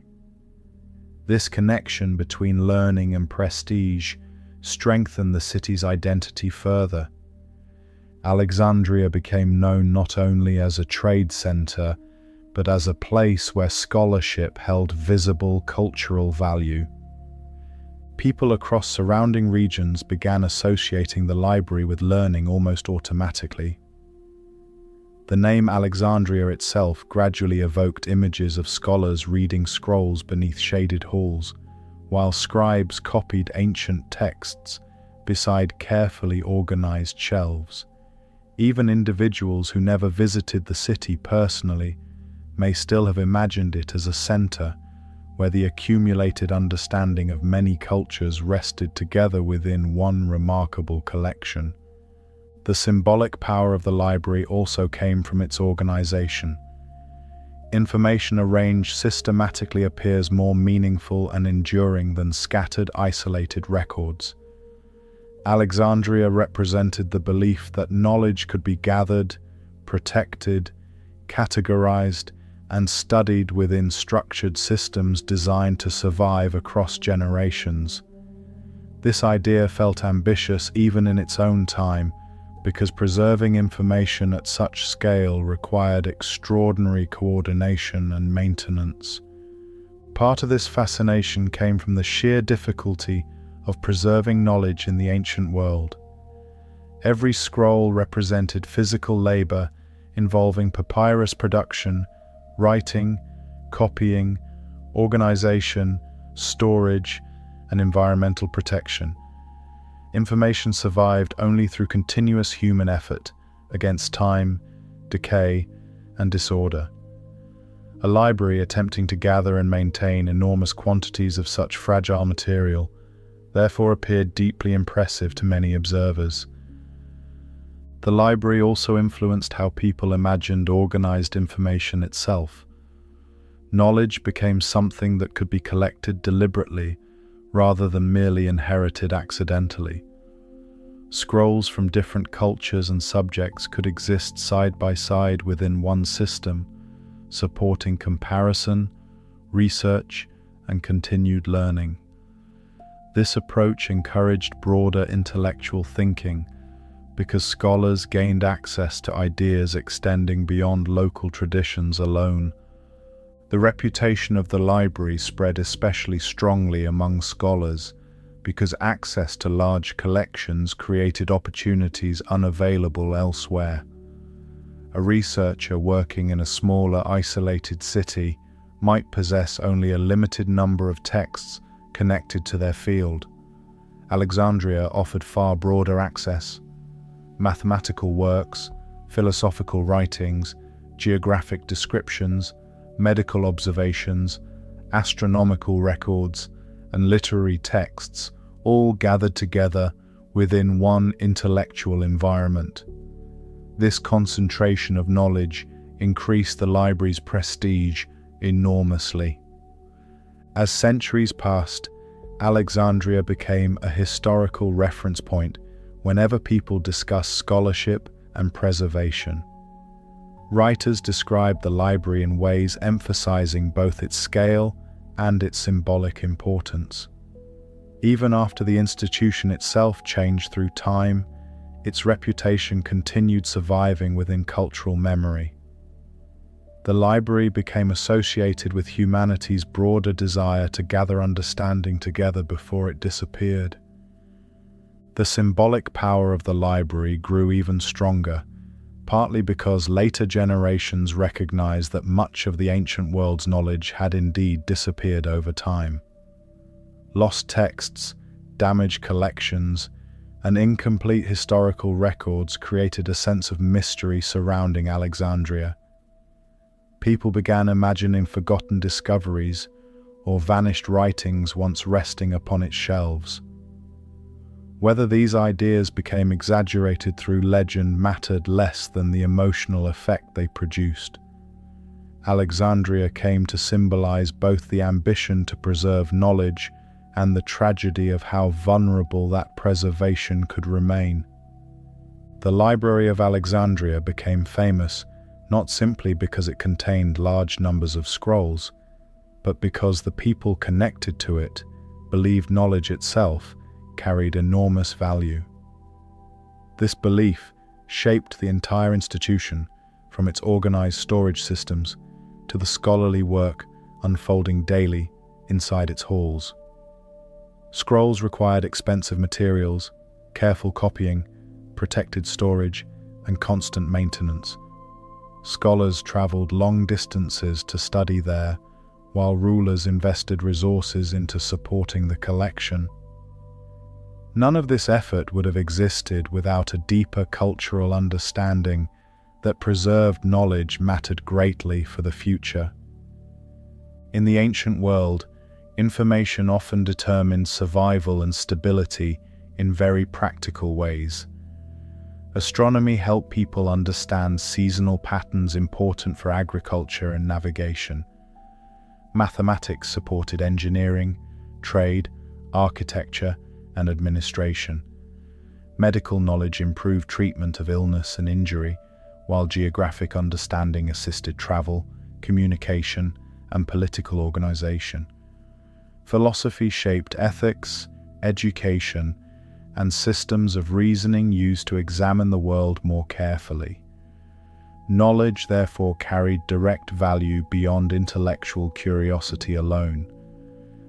Alexandria recognized this clearly.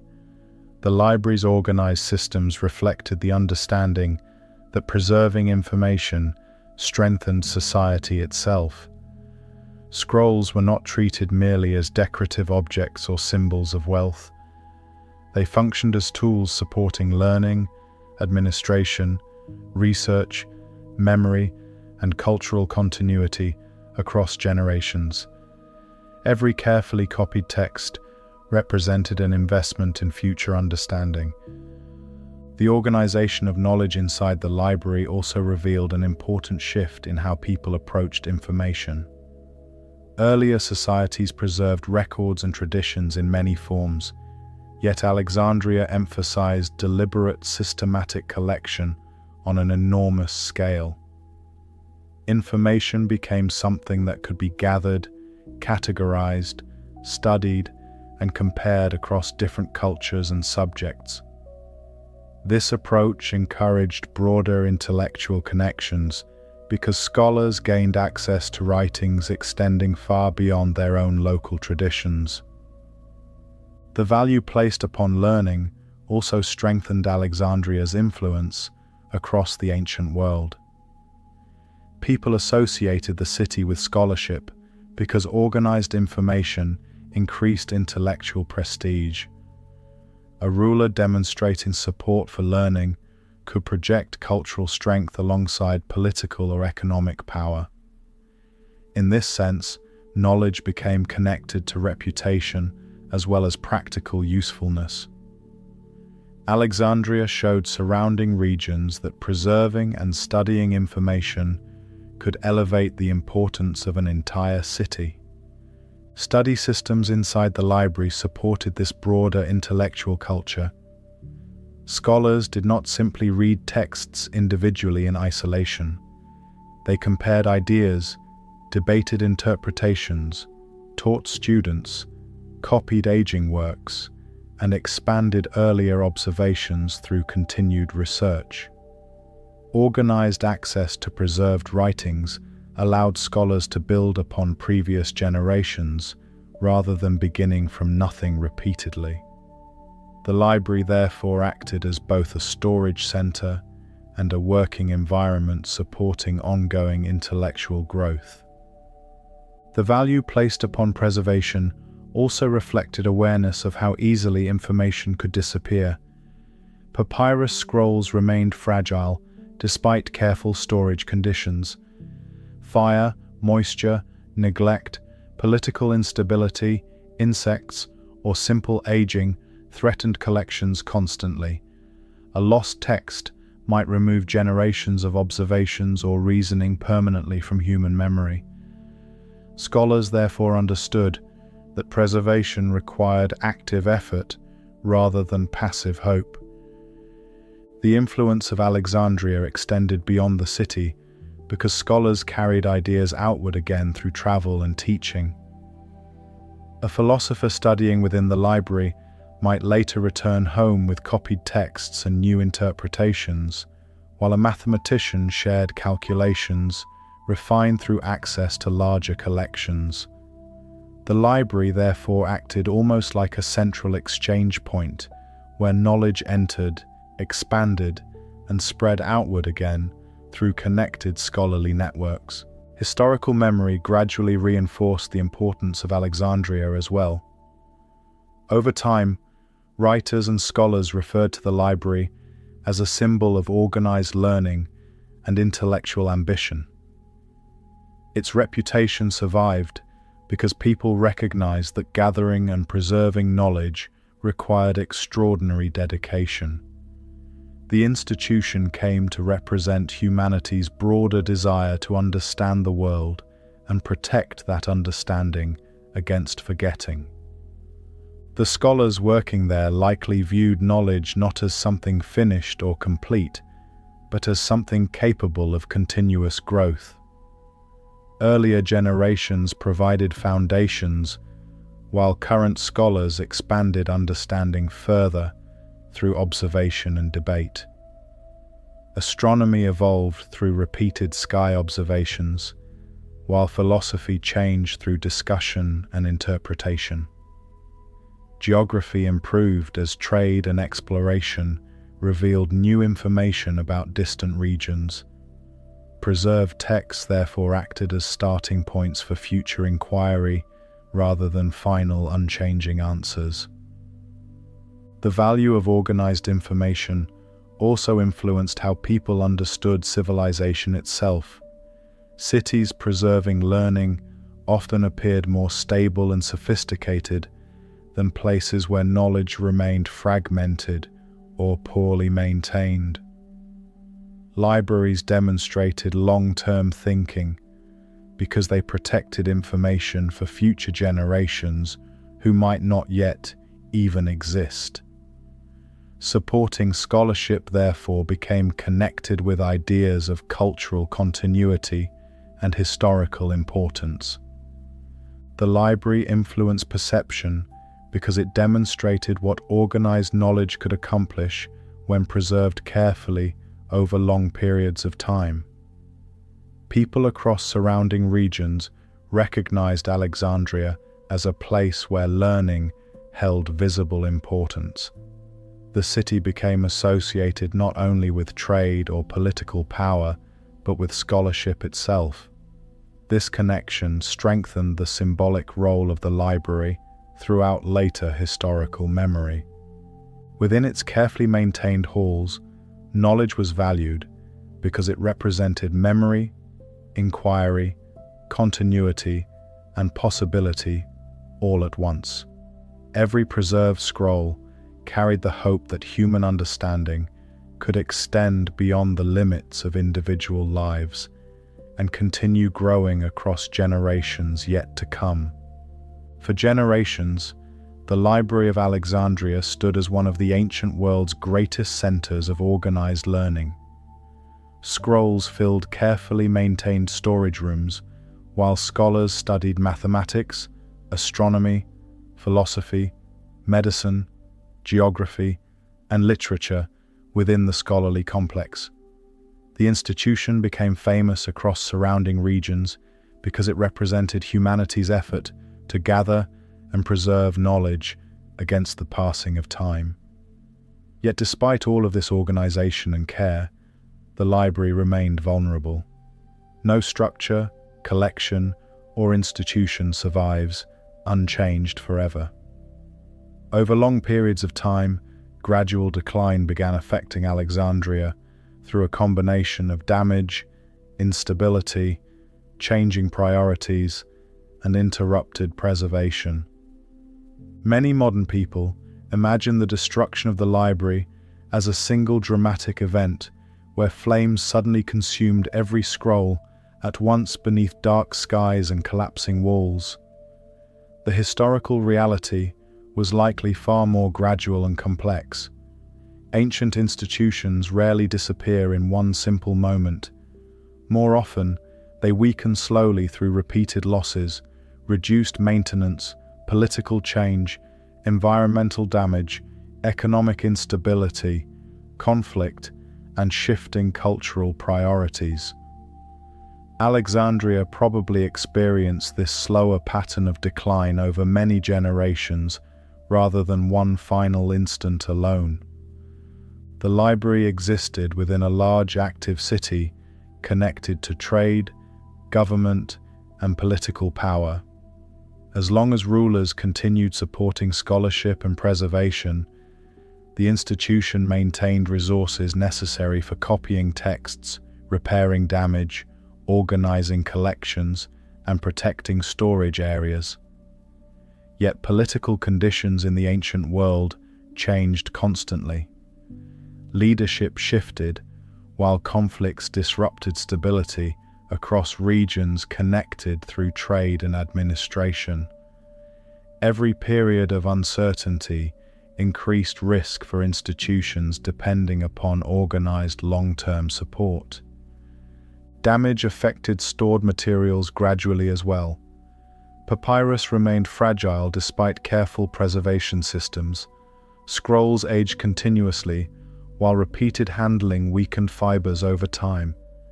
Environmental conditions required constant monitoring, while fire, moisture, insects, and neglect always threatened collections in the background. A library preserving thousands of handwritten texts demanded enormous ongoing labor simply to prevent ordinary deterioration from erasing information slowly year after year. Scrolls disappeared in many ways beyond dramatic destruction.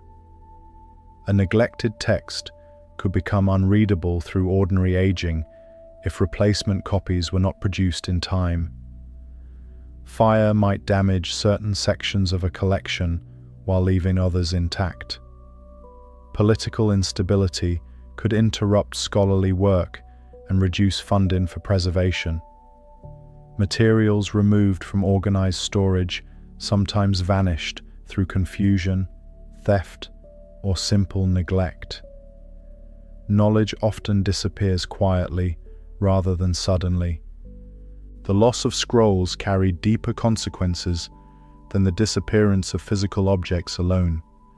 Every destroyed or unreadable text potentially contained observations, histories, calculations, stories, philosophical arguments, or practical knowledge copied carefully across generations. Ancient writings often existed in very limited numbers. If the final readable copy of a work disappeared, the ideas inside it could vanish permanently from human memory. Alexandria therefore symbolized both the power of preservation and the fragility of that preservation against time. The scholarly environment inside the library likely changed gradually during periods of decline. Fewer replacement copies may have been produced, while sections of the collection became harder to maintain effectively. Scholars who once traveled eagerly toward Alexandria perhaps encountered growing instability affecting intellectual life within the city. Trade disruptions reduced movement of goods and information, while political uncertainty altered priorities away from long-term preservation. The city itself also changed over time. Alexandria remained important for centuries, yet urban environments constantly evolve through shifting populations, leadership, economic conditions, and cultural influences. Buildings require repair, while institutions depend upon continued social support to survive. The library existed within this larger changing environment, rather than apart from it. As surrounding conditions shifted, the scholarly complex experienced those pressures as well. The interruption of preservation systems often matters as much as physical destruction. A single damaged scroll might survive if scholars continue producing copies and maintaining collections carefully. Yet when maintenance weakens over long periods, losses accumulate gradually until recovery becomes difficult or impossible. Alexandria likely experienced this kind of slow erosion, where continuity itself became harder to sustain consistently across generations. Historical uncertainty surrounding the library's exact decline has also contributed to its legendary status.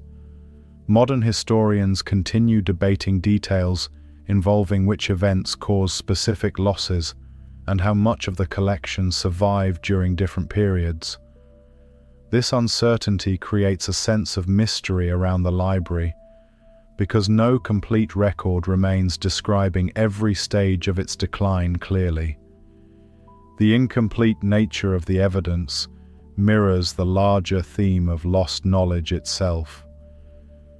Within the halls of the library, countless individuals once devoted themselves to protecting fragile scrolls against decay and disorder.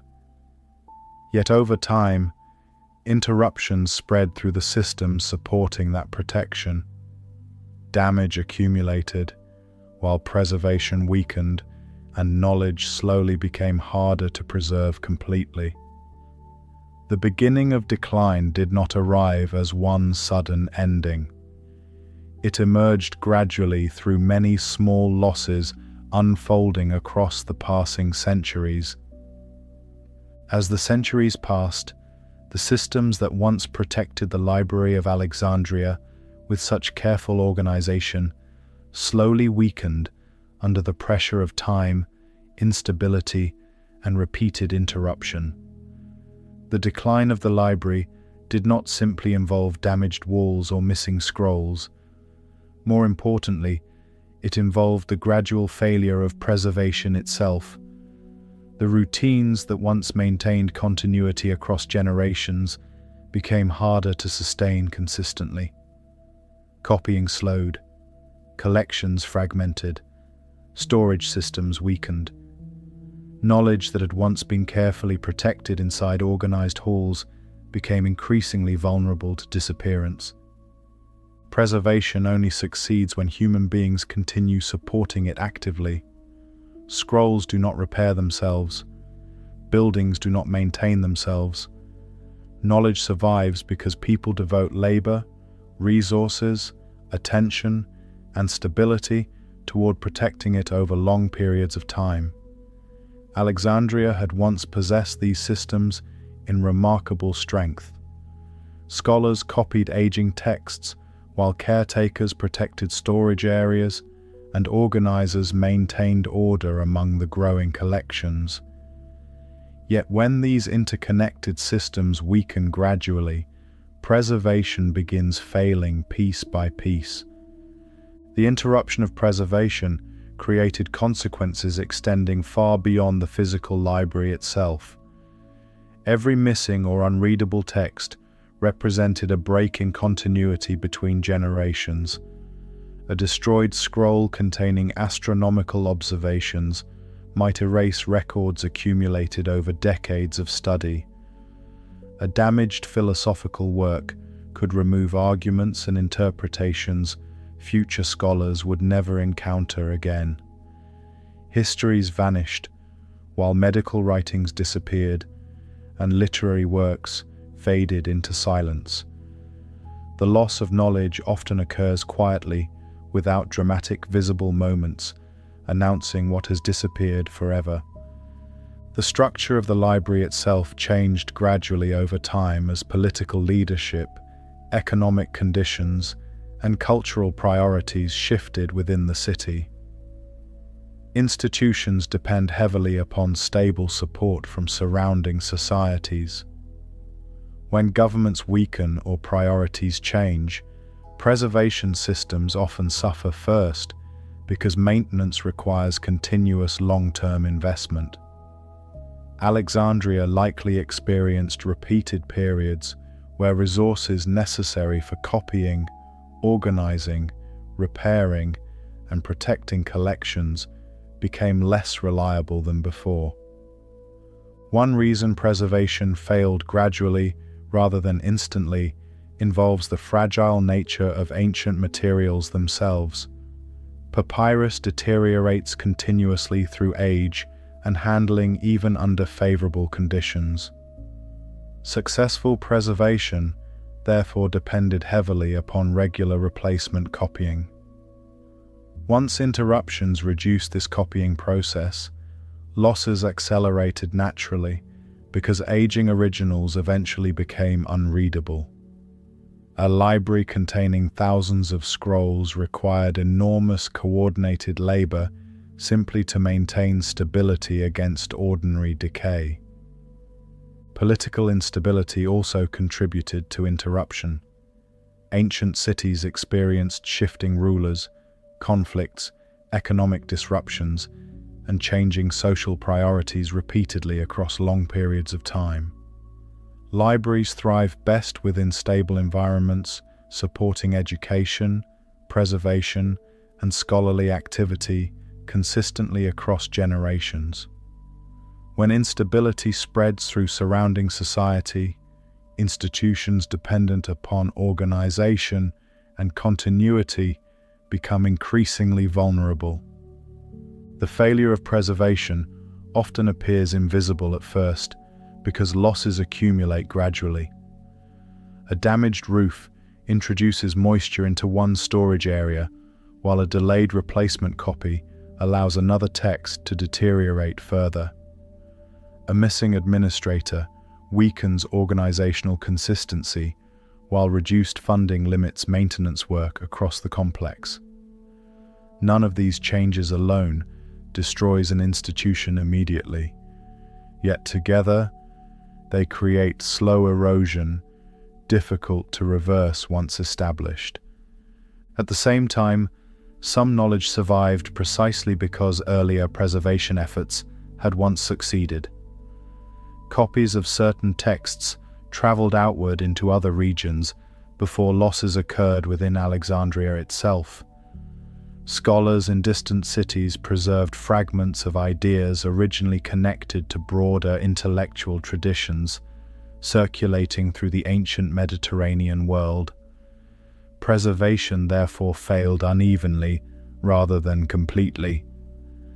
Some writings vanished, while others survived through chains of copying extending far beyond the library. The emotional atmosphere surrounding the later library may have felt deeply different from the optimism of its earlier centuries. Earlier generations believed strongly in organized preservation and intellectual continuity.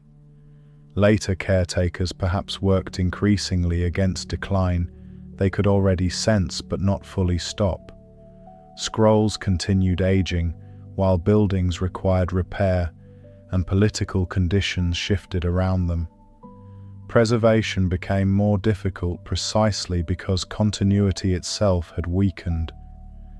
Inside the aging halls of Alexandria, preservation eventually became harder to sustain against the combined pressures of time, instability, and material fragility.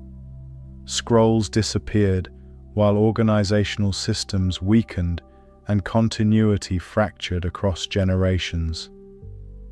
Yet the story of the library endured because people continued recognizing both the importance of preserving knowledge and the tragedy of how easily that preservation can fail when support begins slowly fading away. Although the Library of Alexandria no longer exists in its original form, the ideas that shaped it never completely disappeared. The ancient scholars who gathered scrolls beside the Mediterranean coast believed that knowledge should be collected, organized, protected, and shared across generations. Thousands of years later, modern societies continue following many of those same principles, using technologies far beyond anything the ancient world could have imagined. The materials have changed from papyrus to paper, magnetic storage, and digital systems, yet the underlying purpose remains remarkably familiar. Human beings still build systems designed to preserve memory against time. Yet despite these dramatic technological differences, modern preservation still depends upon organization, just as Alexandria once did. Digital information becomes difficult to use when systems lack proper structure. Search tools, databases, indexes, catalog systems, and classification methods all help transform enormous quantities of information into accessible knowledge rather than chaotic accumulation. Ancient scribes organizing papyrus scrolls and modern engineers designing searchable archives participate in surprisingly similar forms of work across very different historical periods. The concept of shared knowledge also remains deeply important today. Alexandria gathered texts from many cultures because scholars recognize that understanding grows stronger when ideas move between people and regions. Modern systems continue expanding this principle globally. Scientific discoveries published in one country quickly become available elsewhere, while historical archives preserve records accessible to researchers across the world. Educational institutions encourage collaboration because knowledge advances most effectively when information remains open to continued study and discussion. Modern preservation methods also attempt to solve many of the same vulnerabilities that once threatened Alexandria. Ancient scrolls remained fragile because fire, moisture, insects, neglect, and political instability endangered physical collections constantly. Digital systems reduce certain risks by allowing information to exist simultaneously in multiple locations. A document stored electronically can be copied repeatedly without the physical wear affecting papyrus scrolls through repeated handling. However, modern systems introduce new vulnerabilities of their own. Electronic information depends heavily upon electricity, hardware, software compatibility, cooling systems, cybersecurity, and long-term maintenance. Data corruption, technological obsolescence, equipment failure, and cyber attacks all threaten digital preservation in different ways. The materials change dramatically, yet the larger challenge remains familiar. Knowledge survives only when societies continue investing effort into maintaining preservation systems. The idea of collecting knowledge from many cultures also expanded enormously in the modern world. Ancient Alexandria gathered writings through trade routes connecting Mediterranean societies. Today, global communication networks allow information exchange across nearly every region of Earth simultaneously. Scientific research, literature, philosophy, historical records, and educational resources circulate internationally at speeds impossible within the ancient world. The dream of shared knowledge became vastly larger than anything earlier civilizations could fully achieve. The modern world expanded preservation beyond physical writings alone. Audio recordings preserve voices, while photography captures images and video stores moving moments from history. Scientific instruments record data continuously, while satellites map Earth from space. Human memory now exists across forms far more varied than papyrus scrolls resting upon ancient shelves. Yet all of these systems still depend upon organization, maintenance, and continuity to remain useful across generations. The methods human beings use to preserve and share information have changed enormously since the days of the Library of Alexandria. Ancient scholars depended upon papyrus scrolls stored inside carefully maintained rooms where scribes copied texts by hand beneath oil lamplight.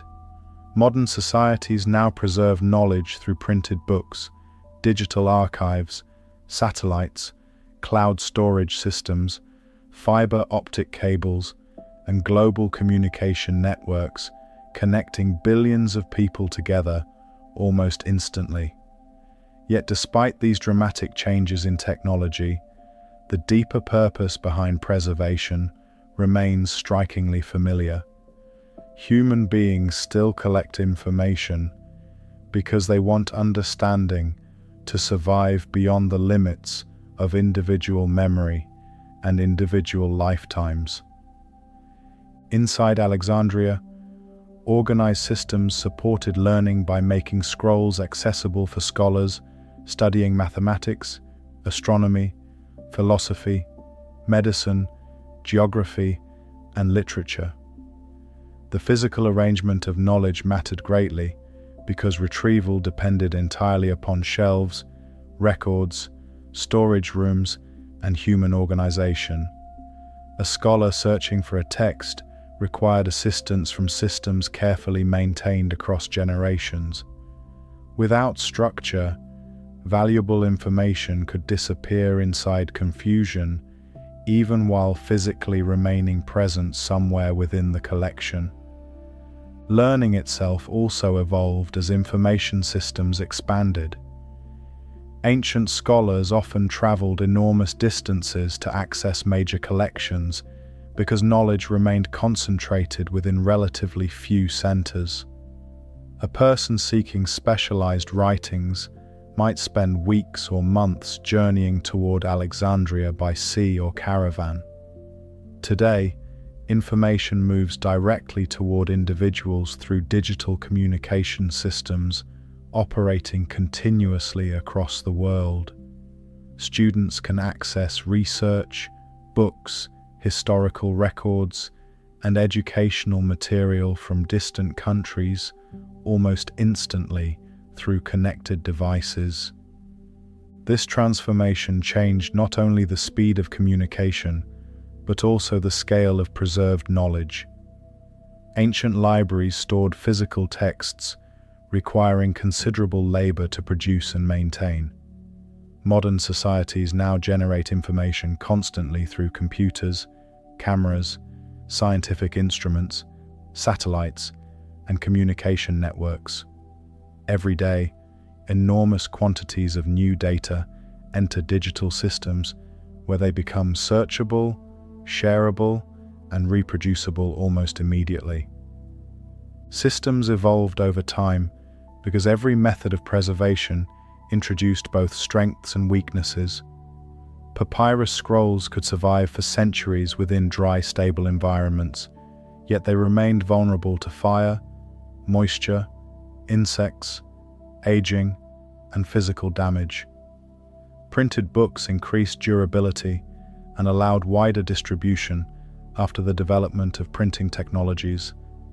Digital systems dramatically expanded copying speed and storage capacity, while also introducing entirely new vulnerabilities involving hardware failure, cyber attacks, software corruption, and technological obsolescence.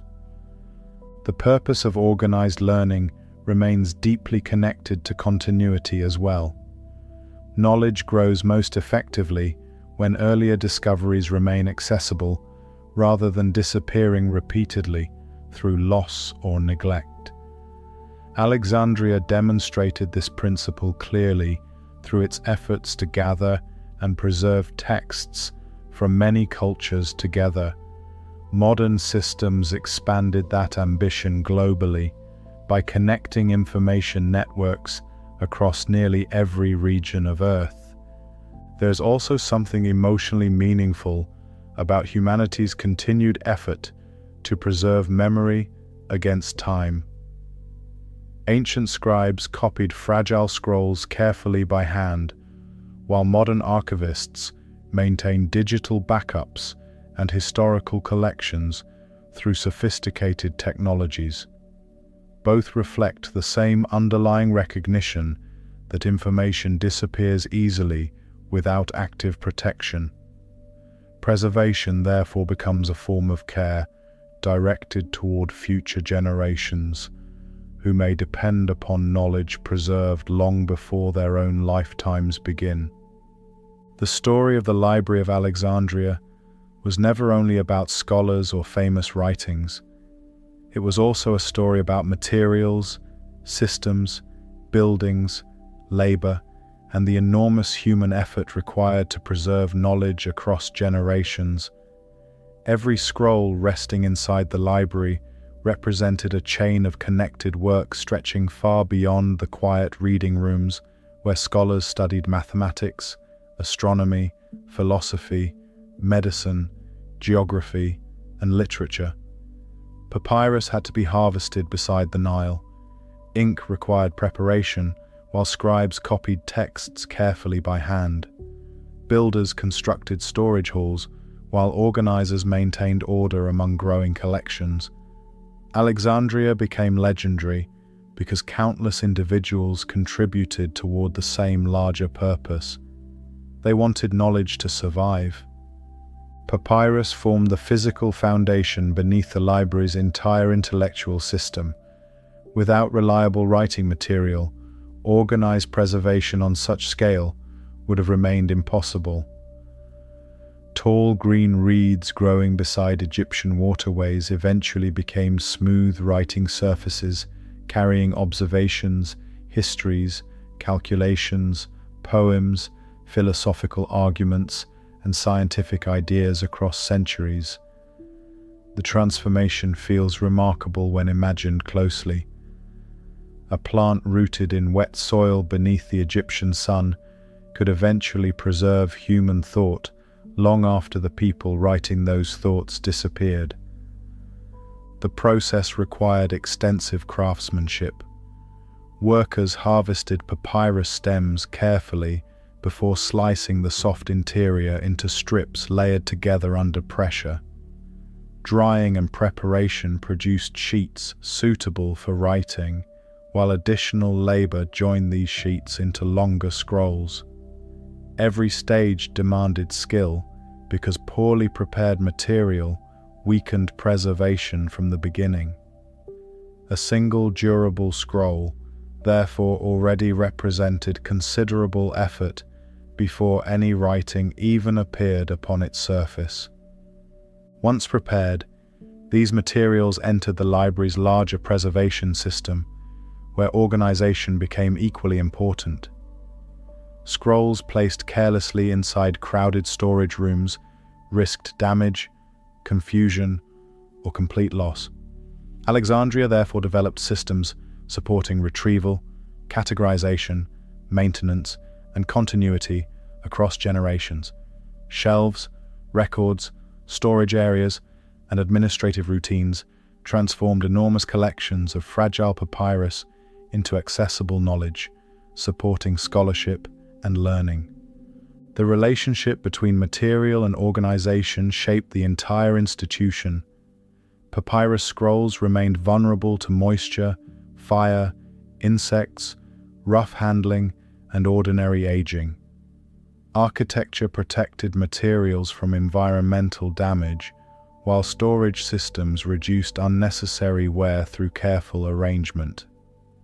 Scholars relied upon organized access to information, while scribes produced replacement copies before deterioration erased valuable texts permanently. Every part of the library connected closely with every other part. Human effort held these systems together continuously. Ancient preservation depended far more heavily upon labor than modern people often realize. A scholar reading a scroll inside Alexandria may have encountered only the finished result without fully considering the enormous network of work hidden behind it. Farmers and laborers harvested raw materials, while craftsmen prepared papyrus and ink. Scribes copied texts, while caretakers cleaned storage areas and monitored conditions affecting preservation. Builders maintained walls, roofs, shelves, and courtyards, while administrators organized collections and scholarly routines. The architecture surrounding the collection also reflected this connection between physical structure and intellectual continuity. Thick walls moderated environmental changes, while organized rooms reduced confusion and unnecessary damage. Airflow supported preservation, while carefully designed spaces balanced active scholarly use with long-term protection of fragile materials. Buildings became tools supporting memory itself. Alexandria demonstrated clearly that knowledge does not exist separately from physical reality. Every preserved idea requires some material form, allowing it to survive. Ancient civilizations depended upon papyrus, parchment, stone inscriptions, and handwritten records, while modern societies rely upon paper, electronics, servers, cables, satellites, and digital storage systems.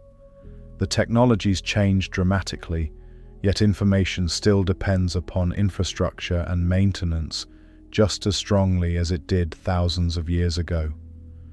The growth of knowledge inside the library reflected organized human cooperation across generations. Scholars built upon earlier observations preserved through writing, while scribes protected continuity through copying and repair. Administrators maintained systems allowing retrieval and study, while craftsmen supplied necessary materials supporting the larger institution. Human understanding expanded because preservation remained active rather than passive.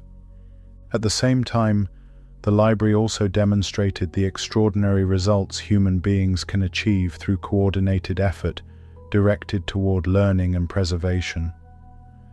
Alexandria gathered knowledge from many cultures into one organized center where scholars expanded understanding across generations. The institution survived for centuries because people repeatedly invested labor into protecting and maintaining it, despite the enormous difficulty involved. Over many centuries, the Library of Alexandria changed from a physical place into something carried largely through memory, history, and imagination. The buildings that once protected thousands of scrolls beside the Mediterranean coast no longer survive in their original form. The scholars who studied beneath shaded halls disappeared long ago, while the voices of scribes and teachers faded into silence across the passing centuries. Yet the idea behind Alexandria endured. Human beings continued remembering the library because it represented one of history's greatest efforts to gather, organize, and preserve knowledge against the steady movement of time. The loss of the library unfolded gradually through change, interruption, damage, and declining continuity. Scrolls disappeared while preservation systems weakened across generations.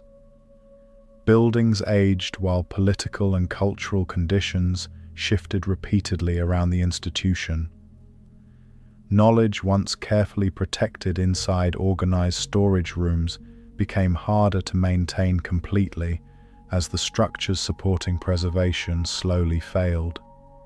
Alexandria therefore reminds people that even remarkable achievements remain vulnerable when continuity breaks apart over long periods of time. At the same time, the library story also reveals how strongly human beings value memory itself. Scholars and scribes devoted enormous effort toward preserving written knowledge because they understood something deeply important. Information allows civilizations to build upon earlier experience instead of beginning again repeatedly from nothing. Mathematics grows through preserved calculation, while astronomy advances through accumulated observation. Histories connect generations together, while philosophy and literature preserve ways of thinking long after their original authors disappear. Human effort shaped every stage of Alexandria's existence.